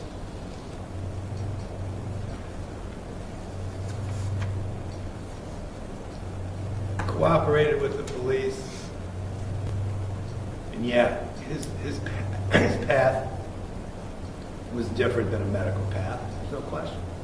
His path is one of defending himself in a court of law and forcing the prosecution to prove their case beyond a reasonable doubt. And he has no burden. We all know that. He doesn't have to produce anything. We know that. But as we move through the case, you'll see things will be produced on the part of Jason Levesque. Now the videos, they're not going to tell the whole story. I'm afraid we don't have a beginning to the end. And I'm afraid that you don't have audio, because I wish you did. If you had audio, I would assert you would have heard multiple threats from Kyle against Jason. That he turned back more than once and threatened to kill him and his daughter. If you had audio, that would have been a really great gift for you. You would have understood it even better.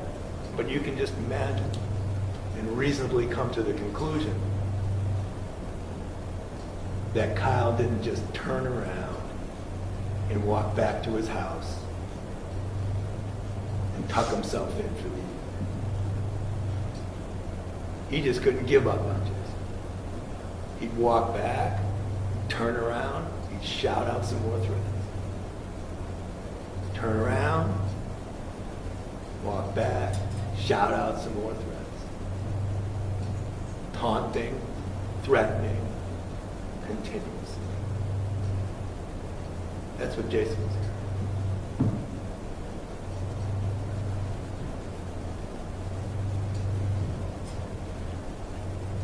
It wasn't a good night. It was a terrible night.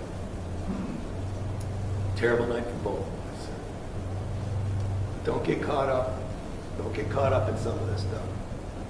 I understand the magical medical procedures. Understand the life-threatening wounds. Understand all of that. That goes with this turf. But in the end, the bottom line is going to have to be this. As the prosecution disproved self-defense beyond a reasonable doubt. And as you go through this trial, I'm going to ask you to filter that, all the facts to that legal principle. Filter it. And ask yourself, if and when Kyle takes a stand, do you trust him? Do you trust him? Is he giving you the full story? Or is he giving you the petty little argument that was referred to in opening? Pay particular attention to all of the circumstances in this case, because if you do, at the end of this case, you will come to the ultimate conclusion. You will come to the ultimate conclusion that Jason Levesque acted in self-defense. That a reasonable person in his position would have perceived that he was in danger of death or serious bodily injury. So again, thank you for sitting in on this. You're going to see graphic images. You're going to see medical stuff. You're going to see all kinds of stuff in this case. But please keep an open mind. I'm begging you. Because if you keep an open mind, you're going to give us a just result. The just result in this case is going to be not guilty. Thank you. Thank you, Your Honor. Thank you, counsel. I'd like to approach Your Honor. Yes, please.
Two things, ladies and gentlemen. I just want to instruct you, as I told you previously, at the end of this case, I am going to instruct you on what the law is and what the legal standards are.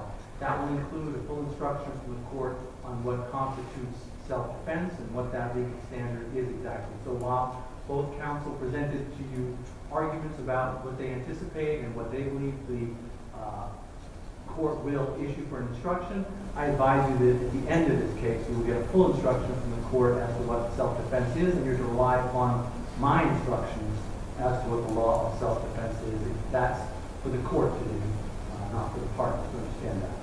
Second is, even though we just took a break a little while ago, we're going to take another short recess, just to give you a chance to stretch your legs, and so we can set up some technology. So we're going to take a hopefully 5 to 10 minute recess, and we'll be back on track after. All right, thank you. Bye.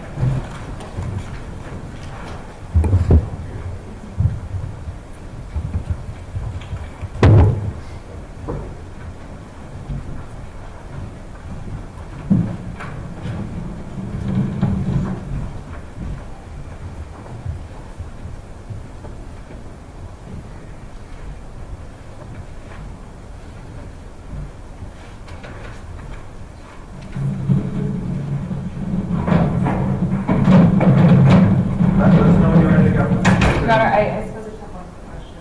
Sure. As we're setting up the technology and the television, do you want us to try and angle it to use the bench, or are you planning on getting down? I know Always it's started doing awkward. these cases. Where were you planning on putting it? Ideally, it would be essentially right here. I know that that makes it difficult for you to Where's see. the defendant? Where's It where's does. the defendant going to be? So in the past, when I've done this for trials, defense has either gone over to where the, essentially, either where the bailiffs are sitting or in the table right behind where the Well, case is sitting. we can move out of it. That's your Honor's discretion, of course. Yes. In the past, that's what it's worked.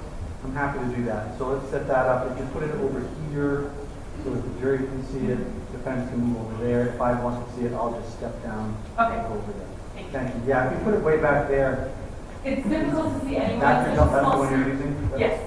So we're likely going to be having it essentially here is where we would like it in a perfect world. Very good. That's fine. Thank you.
Okay.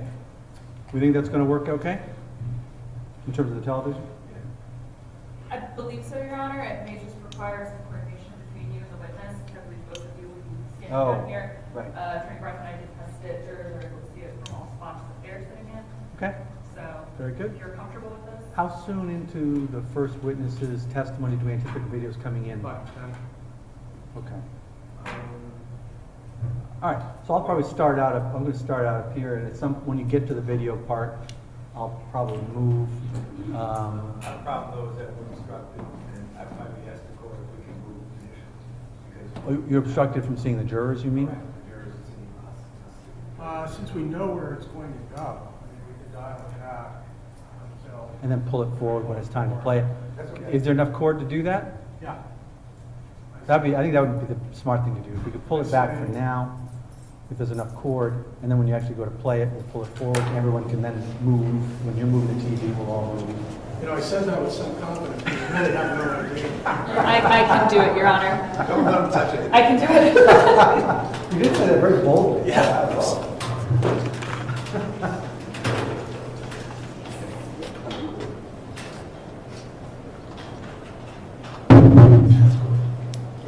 Okay, That's good, that's fine. and so what, where the, Pardon? All right, very good. Ready to bring the jury in? Yep.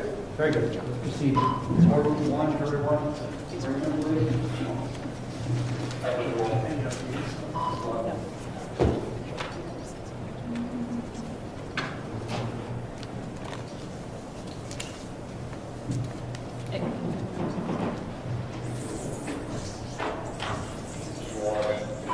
Yes, please bring them in.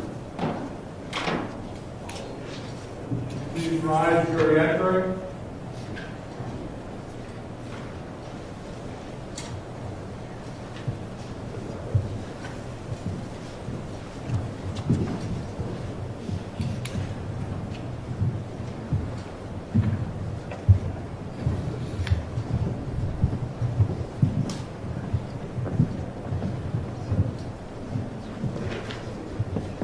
Please be seated.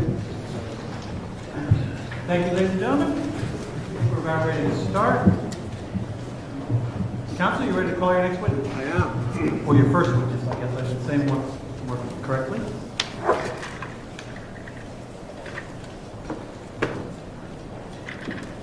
Your Honor, the state calls Kyndra Violette. Okay.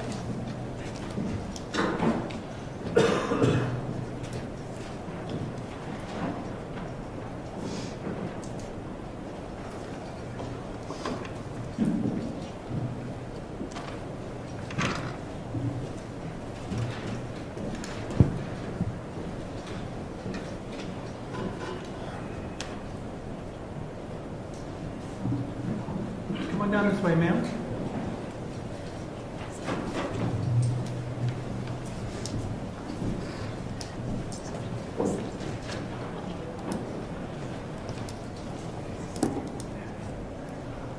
Just remain standing for a moment. Raise your right hand.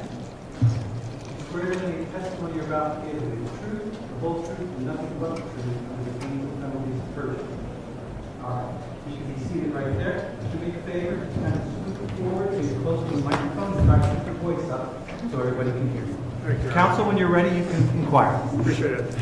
Can you state your name and spell your name for the court reporter, Yes, please? I'm Kyndra Violette, and it's Kyndra. And would you mind spelling your last Yes, name for her as well? Violette.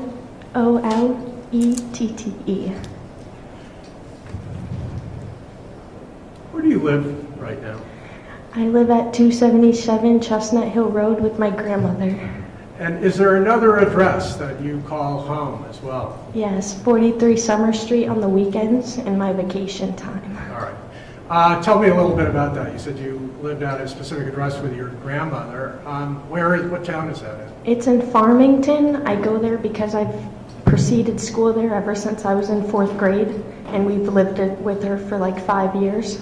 In order to facilitate your education in the Yes. school? Yes. People you've met there, friends in the Farmington school system? Yes. No teachers in that school system as well? Yes. At some point while you were living in Farmington, were you living up there also with your parents? Yes. And can you just tell us, if it's not obvious, who are your parents? My parents are Angie LaChance and Kyle Violette.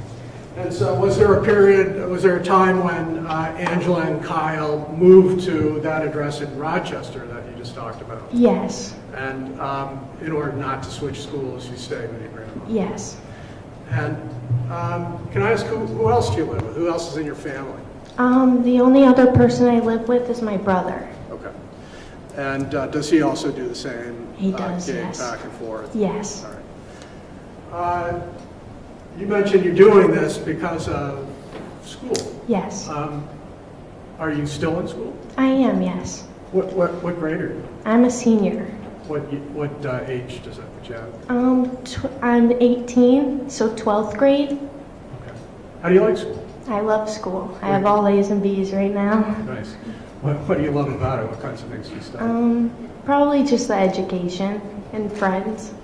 And do you have any kind of plan? It sounds like you're graduating this year. I do. I started early college classes for social working, and I'm going to continue that in the summer as well. Okay. Is that the social work Yes. education? Is that local? Are you still going to be around? Yes, I am. It's through Great Bay Community College. Understood. Yes. Then if I could move attention and focus attention to the address in Rochester. It's 43 Summer Street. Yes, it is. Can you describe for us a little bit about the interior? You know, we went out there, took a look at the place from outside. We didn't go in. Can you Of just course. kind of give us a rough breakdown of how people are situated living in there? Are you talking about like the living or like the layout of the house? Let's start with living, and I'd like to do it from the time frame of April of last year. Okay. So like what happened that day? No, just before we get there, kind of fill in who lived there and where the rooming situation Yeah, was. of course. So in that house at that time, it was my other grandmother living in the front studio apartment, and then there was a split house, and it was me, my mom, my dad, and my brother in there.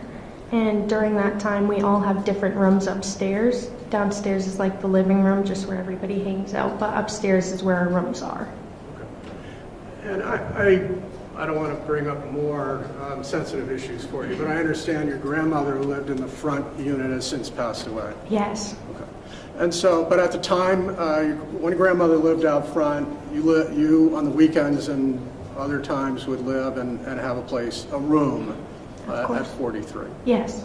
Where was that room? My Upstairs? room was upstairs. It was in the middle of my brother's and my parents' room. And then let's again go back to April or last year. In addition to going to school and going back and forth, were you doing anything else? Were you working, for instance? Yes, I have been working at Portsmouth Gaslight. It's a restaurant. It's a restaurant? Yes. What do you do there? I serve right now, but I used to host. Anybody else work there that you know? My mother, What does she do she there? bartends. All right. And do you guys go in together? Yes, we do. What are your usual hours at the Gaslight when you're working? Usually after school, it's like 4:30 to 9. Usually I do like 5 days a week. I have 2 days off. All right. And Kyndra, I do now want to, I just don't want to, intrude unnecessarily into your life, so let's keep this focused. I want to talk about April 4th of last year. What was going on earlier in the day for you, if you recall?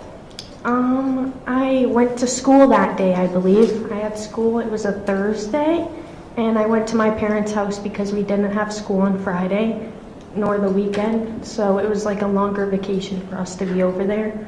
So it was like 3, we just got out of school. We went home, I didn't have work that day, so we all kind of just hung out in our rooms. I believe we were going to watch a movie later on in the night, but we ended up not. We just made dinner instead. And remember anything about the weather? I don't. It was very, it was cold. It was snowing. Did that snow affect your, now recalling that it was snowing, did that affect your school schedule at all? Do you know? I don't recall. I do not. Okay.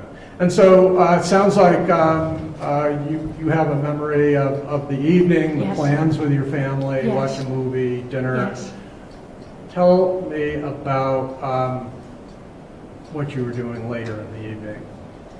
I ate dinner and I went up to my room and I was gonna watch my own movie, and I watched some TikToks on my phone, and my parents were in their room at the time and my brother was in his room. I believe he was sleeping. It was already like 8 or 9 at the time. Tell us what happened later that is obviously unusual. Yeah, I was laying in my bed and my mom came in my room and she was just like, your dad's going to talk to the neighbor about plowing snow in the driveway. And I was like, okay, and we both walked downstairs. We were messing around in the living room talking to each other, and I ended up looking out the window to see if anything was going on, and I saw my dad walking home to walk away, but I didn't see the prior situation of him going out there. I think when I was going down the stairs, he was about to go outside. So I just saw when he was walking away and when Jason pulled the gun out.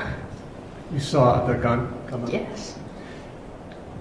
Kyndra, do you know whether or not your home, your parents utilized a home surveillance system? So yes. You said you were looking out a window to see some of these events. Can you describe that window for us if we were looking from the exterior of the building? Yes, it's the window outside from our porch. It's like the huge window where you can see like the road and you can see some of the neighbors' houses across the street and the one across from us. And that's the window you were looking out from? Yes. Is that also a window that utilizes a home security system? It is, yes. I feel like I interrupted you, and I don't want to necessarily have you talk or relive this, but can you describe to me again, I didn't quite follow what you saw when you looked out the window. Yeah, when I looked out the window, I saw a truck open, the door open, and I saw Jason Levesque standing out of it. And I saw my dad walking to the house. He was just walking back on the side of the street, on the side of the road. And I saw Jason Levesque just pull the gun out. And that's when I yelled to my mom, he has a gun. And at the time, all I could do was just run out the door. So I ran out the door, and that's when my dad was already on the ground. And I looked at Jason and I said, you shot my dad like 3 times. He didn't say anything.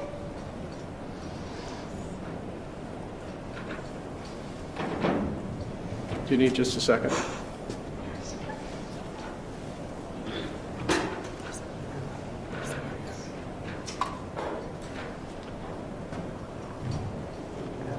Thank you.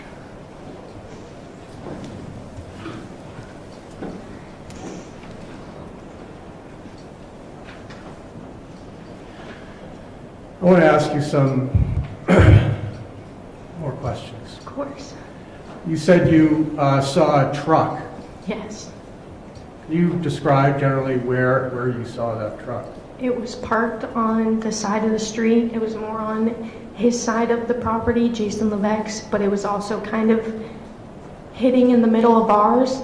So it was kind of in between of his steps, but also in the middle of entrancing our driveway. You said you kind of have a memory of some of these events, the actions, the moments, and then going out to see your dad. Yes. Can you describe your father when you went out outside of your home? He was laying there. He was laying on the ground. He was just like curled up in a ball. And how did he appear to you? Hurt. How? He was just bleeding everywhere. And he didn't say anything. and I was just holding it. And then I went to go get towels in the house because I didn't know what to do. Did anybody else come outside? My mom, Your she mother? came out after, yes. Your mother, Angela? Yes. And while your mother was outside, is that when you went to get towels? That is, yes. And then what did you do? What other actions, if any, did you take? My mom was outside yelling, called the cops when I brought the towels back out, and I believe she was already on the phone with them, but that's when I started to dial 911 as well. Did you complete that call to I 911? did, yes. And share with me what happens after both you and your mother call 911. I stayed on the call because the officer wanted me to stay on the call until the ambulance and the other police got there. So they came, I would probably say at least 2 minutes after the call. And during that time, from when you came out and the 2 minutes, did your dad move, change locations? No, he was just facing the snowbank and just curled up in a ball still. On the ground? Yes. And you said that the police arrived some 2 minutes later Yes. by your estimate. Can you just briefly describe for us what happens next? Yeah, my dad was laying there and that's when one of the cops came up and they took off his shirt, ripped it off, and the ambulance were putting him on one of those chairs to put him in the ambulance. Did you observe for a period of time officers and the EMTs attempting to treat your dad? No, not much afterwards.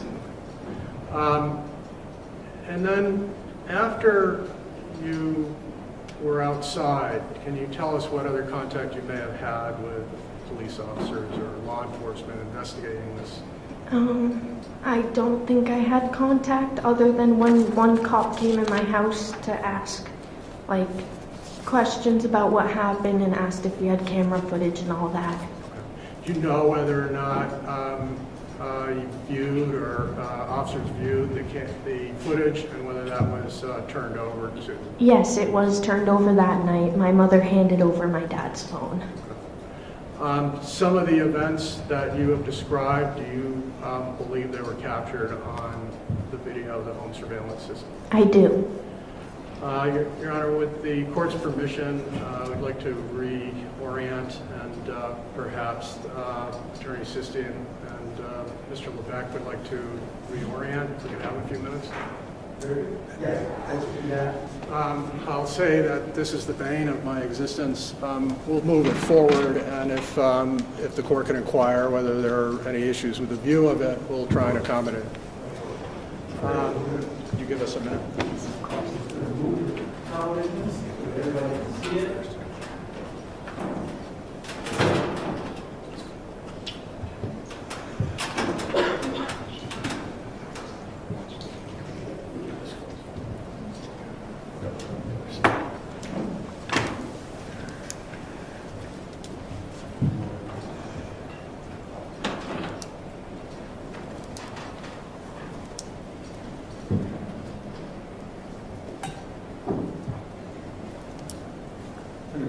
Yes. We intend to have the witness get up. With the court's permission, I'm going to ask that the witness step into the well, Your Honor. That's fine. Thank You you. ready to do that now? I am. Can all jurors see the television when you sit it? See? Well, Your Honor, we'll pause it at the first image and reconfirm. But Do you need the lights to do anything? Or is it bright enough with the sorry, Mike. I can bring the mic back. lights? We're going to need to dim the lights eventually? Well, we'll get to that. Yeah. All right, so let's start with that. Okay. Kyndra, can I ask you to step down with the judge's permission away from the witness stand? Is that members of the jury? Can you all, down the end, can you all see that? Very good. And it's possible, it's best if you kind of move forward into the well but not block jurors. And I am showing you, Your Honor, this has been pre-marked for identification as states number 2. Thank you. Kyndra, you've described your view outside a window that's consistent with surveillance video from your home. Do you recognize this image? And can you explain for the record what you are seeing? I'm seeing the same And is this inquiry with the court reporter whether or not the witness needs a mic? Yes, Mike? Keep your voice up, man. This thing picks up like each other. I'm going to move this and try and keep my voice up.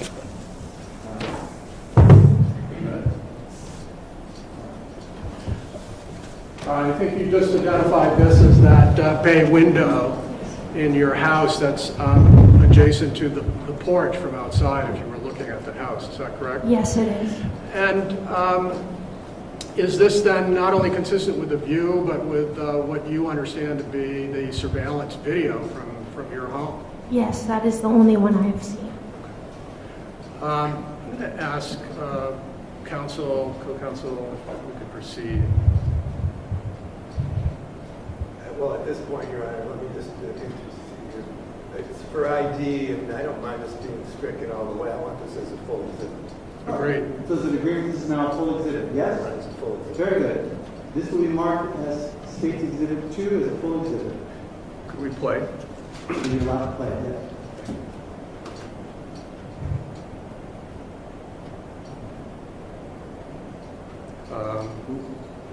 Fast forward. Sorry at the beginning, please.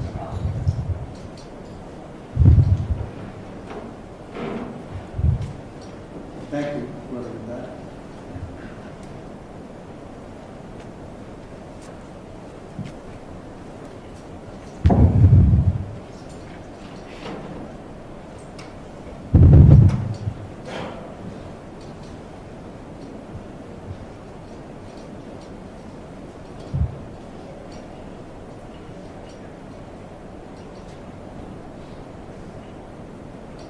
You recognize that vehicle that just came into view from right to left? I do, yes. What is that vehicle? I believe that is Jason's truck.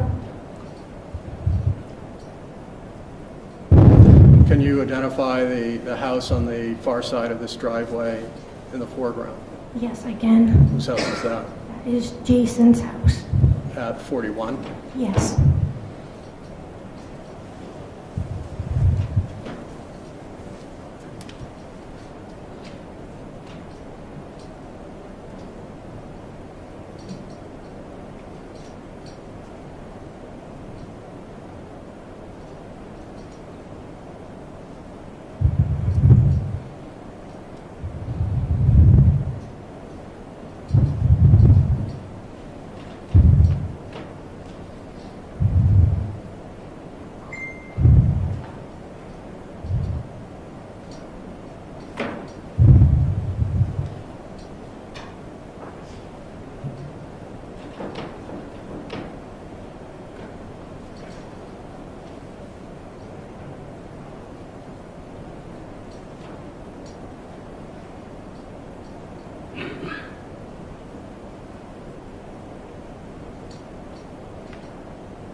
Kyndra, is this lighting consistent with what you recall? Yes.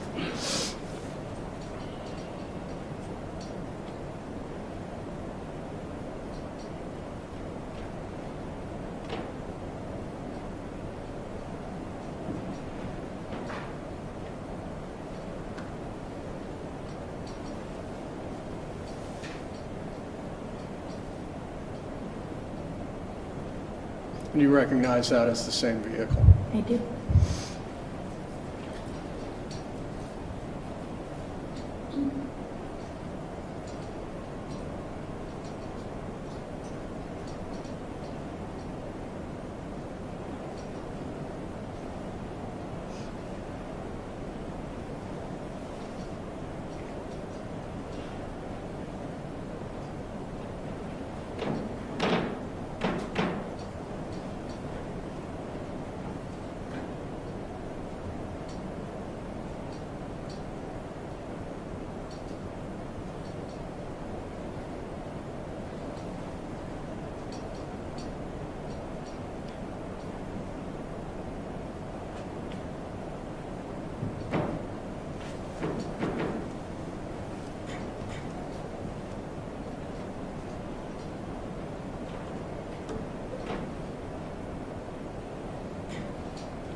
pause.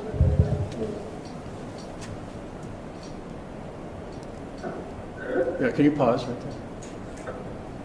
You had said that earlier that you were able to see essentially Jason get out of his truck. Are you able to identify his door opening in this image? I do not, but when I was watching further to the right-hand side of the window, so I was seeing the very... Can you play?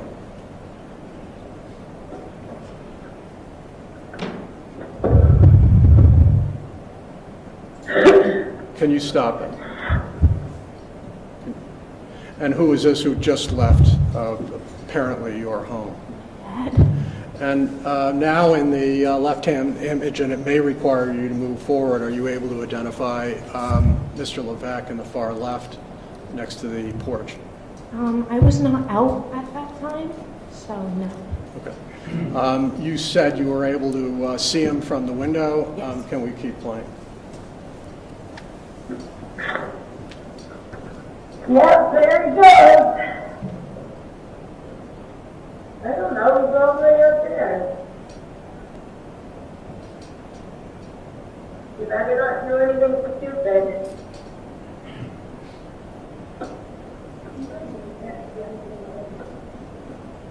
Oh, you better not do anything fucking dumb here. Because is gonna... No, he's gonna get drunk! He has a gun out of his pants! Ah! He just shot him! He just shot him! Hey! Can you rewind that to...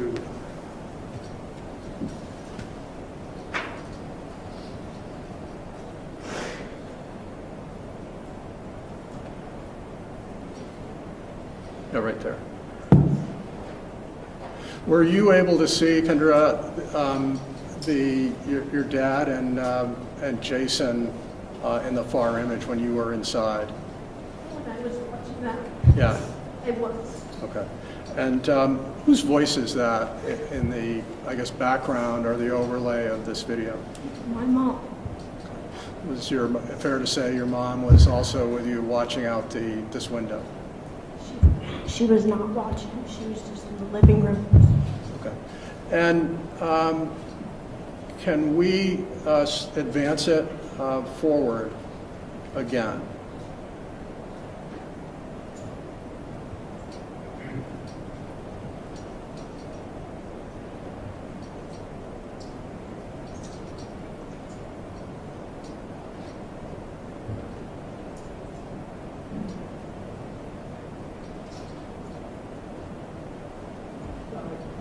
What's that? Yeah. Back from when they were at the truck, though.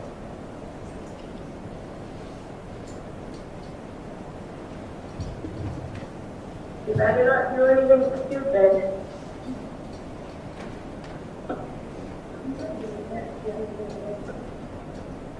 Oh, you better not do anything fucking dumb here. Because is gonna... No, he's gonna get drunk! He has a gun out of his pants! Ah! He just shot him! He just shot him! Hey!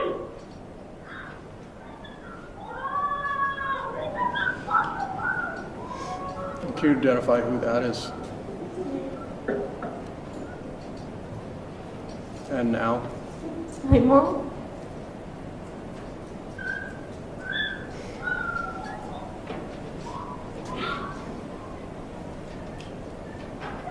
Is this when you came back into the home to get the towels?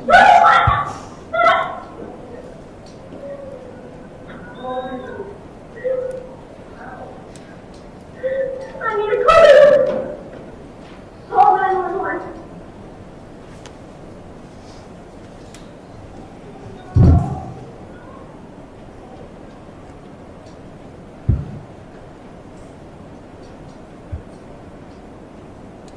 And are you in fact calling 911 at this Yes. time?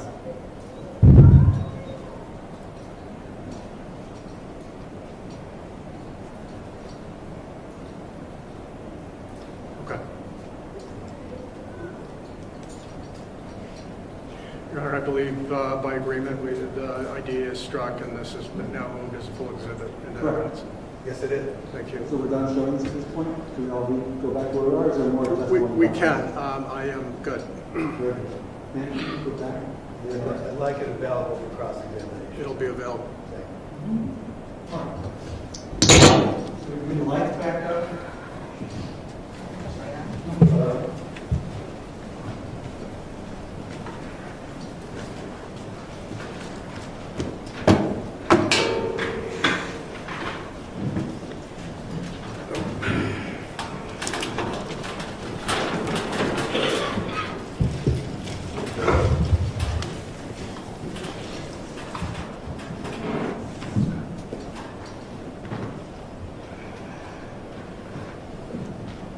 If I may, Your Honor. If I may. Yes. So you had testified earlier that the police arrived in short order. What happened to your dad afterwards? He got taken to Frisbee Hospital, I believe. And what did you do later? I actually stayed at home, and my grandmother and my mom went to go To see go? my dad. Okay. Yes. And I assume your brother was at home. Yes. And did you stay with your brother? Yes. Is that parts of that video a fair representation of what you saw and experienced that night? No, I believe it's correct. Thank you. I got it a moment here.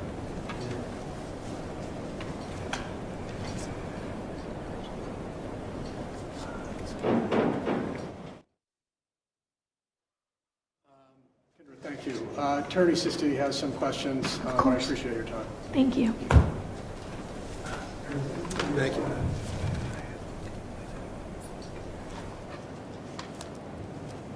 Hey, good afternoon. Hi, Sisti. How are you? I'm okay. Thank you. Everybody calls me that. Hey, let me ask you something, okay? We never met before. Yes. Okay. But that was horrific to watch, right? Yes. I mean, seeing your dad get shots is going to be about the most terrible thing. Yes, it is. Especially, I mean, a daughter and a father. Yes, you are correct. Right? I mean, you're dedicated to him, right? I love him, yes. And he loves you like crazy, right? I like crazy, yes. Right. And it's kind of a special bond, right? Yes. We were talking, you were calling Jason, but prior to the 4th of April, you didn't really know Jason, right? I didn't know him too much, no. No. I mean, there wasn't any real connection there between your family and his family, right? No, not much, no. Right. I mean, you live next door. Yes. He never bothered you, right? No, I have not had contact with him ever. Let me ask you something straight up, okay? On that particular day, the 4th of April, at that particular time, there was a voice that the jury heard on that video, and it wasn't yours, was it? What voice was it, sir? Yeah, it would have said, "I hope he doesn't do anything stupid." Did you recall hearing that? I did, but that was not my voice, no. No. Do you know whose voice that was? That was my mother. All right. And again, I'm going to say this, and I don't want to offend you with words, Okay. but there was also a comment that was, "I hope he doesn't do anything fucking dumb." Yeah. And who would that have been? Who would that be towards? Yeah. I do not know. This was after your father left the house? This was, yes. Okay. And you saw the video. I did. And it's absolutely terrible, I'm sure, for you to see. I may have to ask you to see it again. Is that okay? That is all right. Okay. All right. But I'm going to ask you a few things about it. Then I think I'm going to ask that it be played again, just so everybody understands what's going on here. Okay. That is okay. Okay. We're looking out the window, and it does show your driveway, right? Yes, it does. And the driveway is not plowed in any way, shape, or form, right? No, it is not. We were going to have my friend's dad come plow it. Right. Yes. And the Department of Public Works in Rochester had plowed that day, Yes. and you could see where they plowed because there was a ridge of snow at the end of your driveway. Yes. Okay. And that was there prior to Jason and the truck ever showing up, right? Yes, we did have snow. Yes. A great deal of snow. Yes, we did. Okay.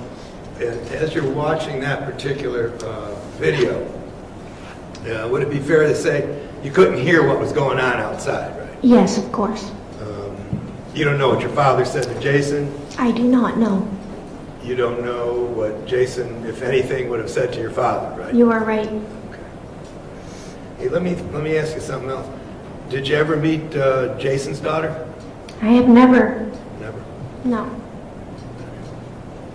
So what we saw in the video, and I'm probably going to have it revved up again. I hate to do this to you, if you understand. I really do. Okay. But what we saw was that your driveway wasn't plowed, and we saw Jason operating his plow truck out in the road, right? Yes. Okay. And there's that telephone pole, light pole, that's pretty visible in that video. Yes, sir. And you may not know this, but the jury went out with us this morning to that scene so we could all see it together. Okay. So now we're all talking about the same thing. Of course. And we know that that telephone pole, light pole, is on the other side of your driveway, the Levesque side of the driveway. Right? It is. It's at the end of our driveway, yes. Right. And we saw the plow truck plowing snow, and it only went up to the telephone pole, correct? It did go a little past the telephone. Okay. It wasn't blocking your driveway. No, it wasn't, no. And then what we see, did you actually see Jason get out of the truck? I did not. I just saw them outside of the car together. All right. So you saw your father approaching Jason, right? No, I saw when my dad was walking away from Jason. Okay, so you never even saw the initial contact. No, I was upstairs in my room. So you don't know how any of that started at all that evening, right? I do not know. I just know it was obviously over snow. Yeah, well, something was Yes, going on. yes. And obviously there was a shooting at the end of it, right? Yes. But you don't know what started it, right? I do not know. And you don't know how it got to the point where a firearm was used, right? No, I do not, sir. I'm going to, just for clarification, just so we make sure we know where the positions are and what took place, I'm going to ask to have that re-shown if I could. Thank you.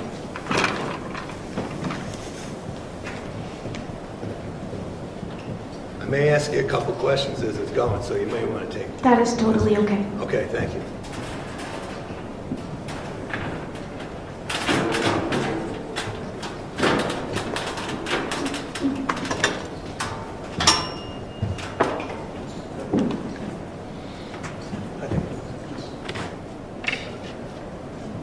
This is top of my sleeve, I'm gonna pull it out. And we can run it to the spot, or a little before the spot where you ended it. I just need the graphics up to that spot. Oops, sorry.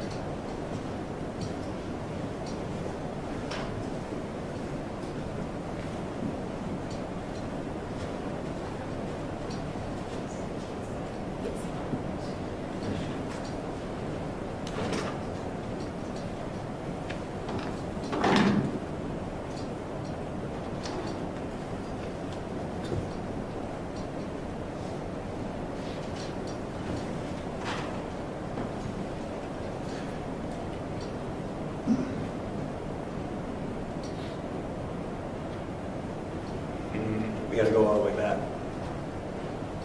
I apologize. To the beginning or to? to the beginning. Beginning, or do you want the? No, begin. The beginning's good.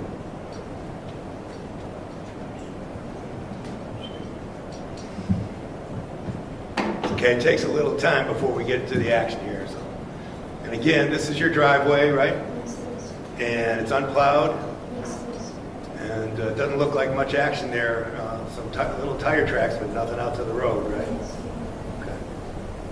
Not a lot of coming and going that day. Here we go. This would have been Jason's truck. Okay.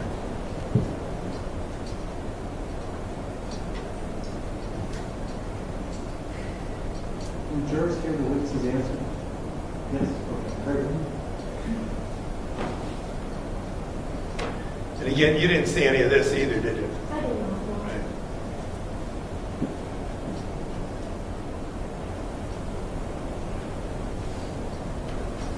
But it certainly shows that night, doesn't it? Yes.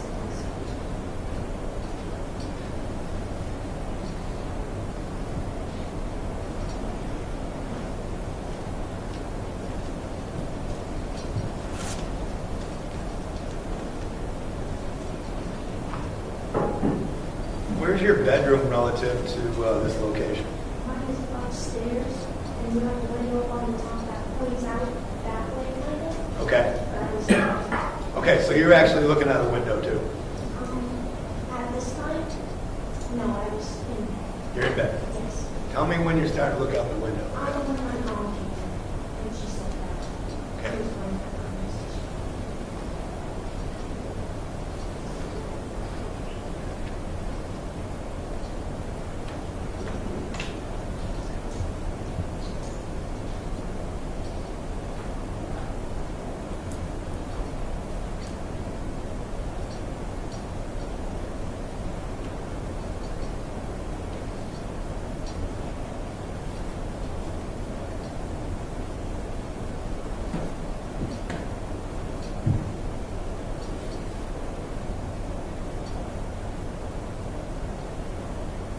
Is this about where you get to see it?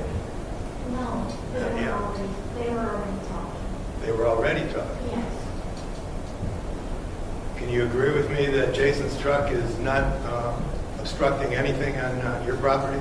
At the moment, yes.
And again, just to keep it up to speed, you still didn't see this part either, right? Good.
Okay, now were you situated a little bit more to the right at this point? I don't believe I was there right now. Okay, you saw your dad here? Yes, I did. Okay, can we stop it right there for a second?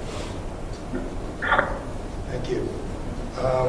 Jason's truck, you can hardly even see, right? You can hardly even see from the corner that it's at. I was at the other corner. I get it, but it would have been entirely away from your property. What do you mean? It wasn't near your driveway at that point. He backed up, yes. Yeah, I mean, it was So, yeah. quite a bit of, It yeah. wasn't in our property now. No, it wasn't. And you'd agree with me that throughout the entire playing of this video that we've all been watching, that truck wasn't obstructing your driveway at all. You can tell that the snow's being pushed at the end of our driveway. It was pushed at the telephone pole, correct? A little past the telephone. Well, I mean, the jury sees it. Where's the telephone pole? It's right there. Right, it's on the other side of your driveway. Yes. But it's still our driveway because there's 2 lanes of our driveway. The jury was out looking at it today. We have 2 different parking spaces. We have a car with 4 cars parked and we have a car with 3 cars parked. We have 2 different Okay, parking spaces. we got it. You understand we were out there today, though, right? I do. Okay, good. Okay, so we can't see Jason's truck at this point. I'm not at this point. We see your father approaching the truck, right? Yes. You don't see Jason approaching your father at all, correct? Okay, if you can continue playing. Yeah, very good. Okay. I don't know where it is. Can we stop it right there? You better not do anything stupid. Thank you. You better not do anything stupid. Now, who said that? Your mom. Can you see? I know it's tough to see, but can you see that little bit in the corner where your father would have approached Jason? I can right now, yes. And it's your father going to him, right? Yes. Okay. And it's your father going right up to him, right? Yes, we have a conversation like he said. Yes. A conversation. Okay. Do you know if he threatened him? Did you hear anything? So you don't know what was actually said? I didn't. All right, we can continue playing. Thank you.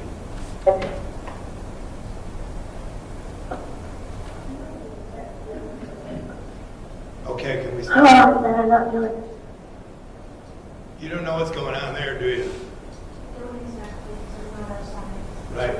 You don't know if there was an exchange or if there was just a one-way conversation, right? And certainly you don't know what your father would have been saying to Jason at that. That is correct. Okay.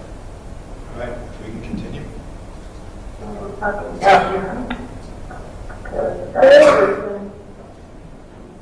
No, he's getting shot. He hasn't come out of the shot. Ah! He just shot.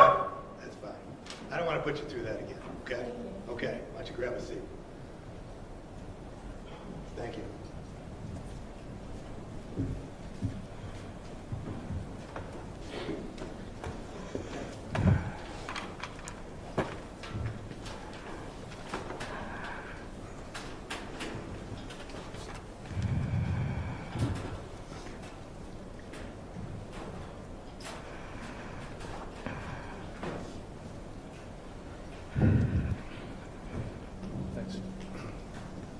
Thank you. So you'd agree with me, it was a fairly quick interchange there, Yes, it was. and unfortunately, you got to see something that was absolutely horrific. It was, yes. Okay. And you don't know what the exchange was between your father and Jason, I don't. so it's difficult for you to actually come to an actual conclusion as to what happened, right? Of course, yes. I appreciate you coming up there. Of course. You're brave. You know that? Thank you. Okay, thank you. Hey, Mark. Thank you, Your Honor. Just briefly. You had mentioned that there was a plan for, sounds like a friend's father to come plow. Yes. You know what happened to that plan? We had it planned since like 5 in the afternoon, and he had work until like very late, and he planned on coming around 10 when we needed him to plow, and he got there 10 minutes later, and he called us to tell us he was here, and my mom was like, you need to leave, like something just went on. So And so he was supposed to come at about 5 o'clock, is what you just said, Yes. and he hadn't come. Yes. Did you know the communications between your mom and your dad concerning? I don't, I just know during that time, we didn't know if he was gonna end up coming, so we knew that we were gonna have to probably hand shovel it, Okay. so it was That was going to be my question. If he didn't show up and he didn't show up at 5, we how had- is that driveway going to be clear? Yeah, we had work the next morning at 11, so we needed to clear it by that night or the next morning. So it was just more of, there's more snow in our driveway. I understand that your living situation had you there some days and not there other days. Yes, correct. I'm not sure whether you know anything about the first snowstorm of the season and any issues between Jason and your dad. I do not. Okay. And so Attorney Sisti asked you some questions about, what you observed with the plow going up to the pile, kind of up to, maybe beyond the pole. Yes, of course. Do you know whether or not Mr. Levesque was actually finished plowing? Had he pulled, for instance, all the snow out of his driveway? No, it looked like he was still plowing because in the end of the video when my dad went to go out, he was backing up to plow again. And it doesn't sound like, given the circumstances, you went over and made any observations of Mr. Levesque's driveway I did not. and how far advanced he was in finishing this task. Of course. Have any idea where the snow was ultimately going to end up? You're right. Look, the Attorney Sisti asked you some questions about, what happened out there between your dad and Mr. Levesque. And it sounds like you're straight up front, you couldn't hear that I conversation. could not, no. But you saw your dad putting on his, you said, you confirmed with Attorney Sisti that the moment you kind of start making observations as he's putting on his hoodie. Yes. You see him with any weapons? He does not know. Did you see him with, a screwdriver or anything on his person? He didn't even have his phone on him. Did you see him during the times that you observed him, walking away, walking back towards Mr. Levesque, brandishing anything in his hands that was? Not at all, no.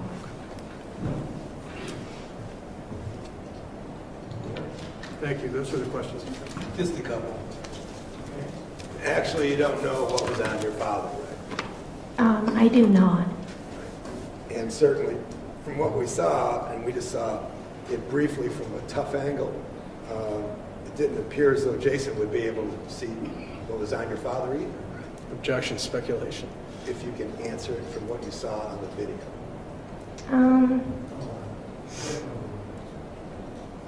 What are you asking? You can't tell whether or not Jason saw what was inside your father's pockets, for instance. I feel like you can, yes. If you're throwing over a hoodie and there's nothing in the pockets, nothing fell out, so. Yeah. And he doesn't have pockets in his sweatpants, so I don't know what you're talking about. Well, I'm going to try to clarify. Did it appear to you as though Jason was watching your father put a hoodie on? I do not know. Correct. So the whole hoodie thing really doesn't mean anything. I believe it does, yes. If he saw him putting on a hoodie, maybe that would mean something? I have no clue if he didn't or did see. He was in his truck. Okay. So you don't even know if Jason was observing your father when he came out toward him, correct? No, he was in his truck. Thank you. Yep. Thank you, yeah.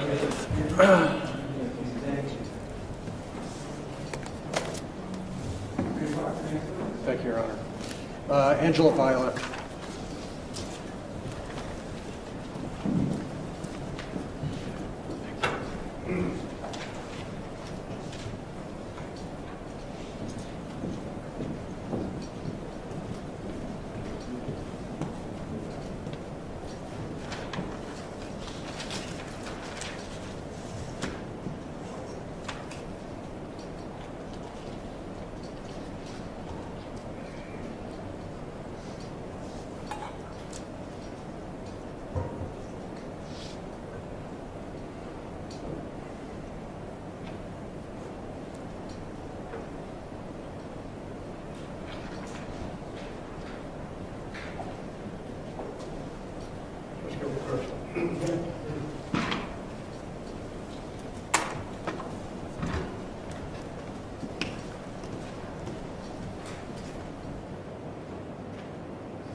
and gentlemen, as sometimes happens, we're going to stop a little early today. Just scheduling reasons, it just makes sense for us given the late hour. Rather than start another witness at this point, we're just going to suspend for the rest of the day. We'll start up again tomorrow morning. No worries though, we are told by the parties that we are well on track to finish this case on time.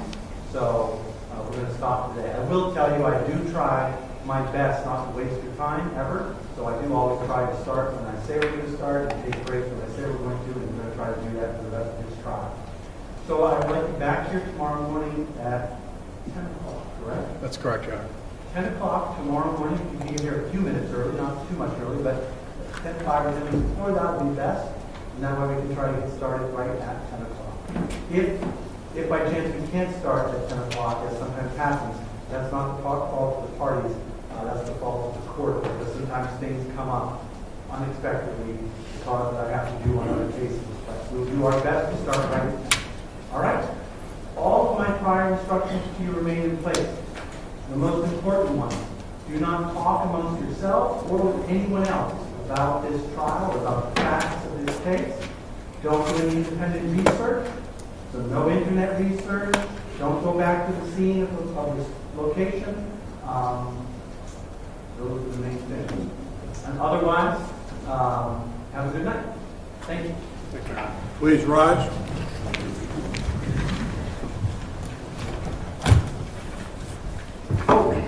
Don't look at the media. That was the third thing. That's what I'm telling you. Obviously, don't review any media accounts about this. That's the third thing. Okay, have a good night.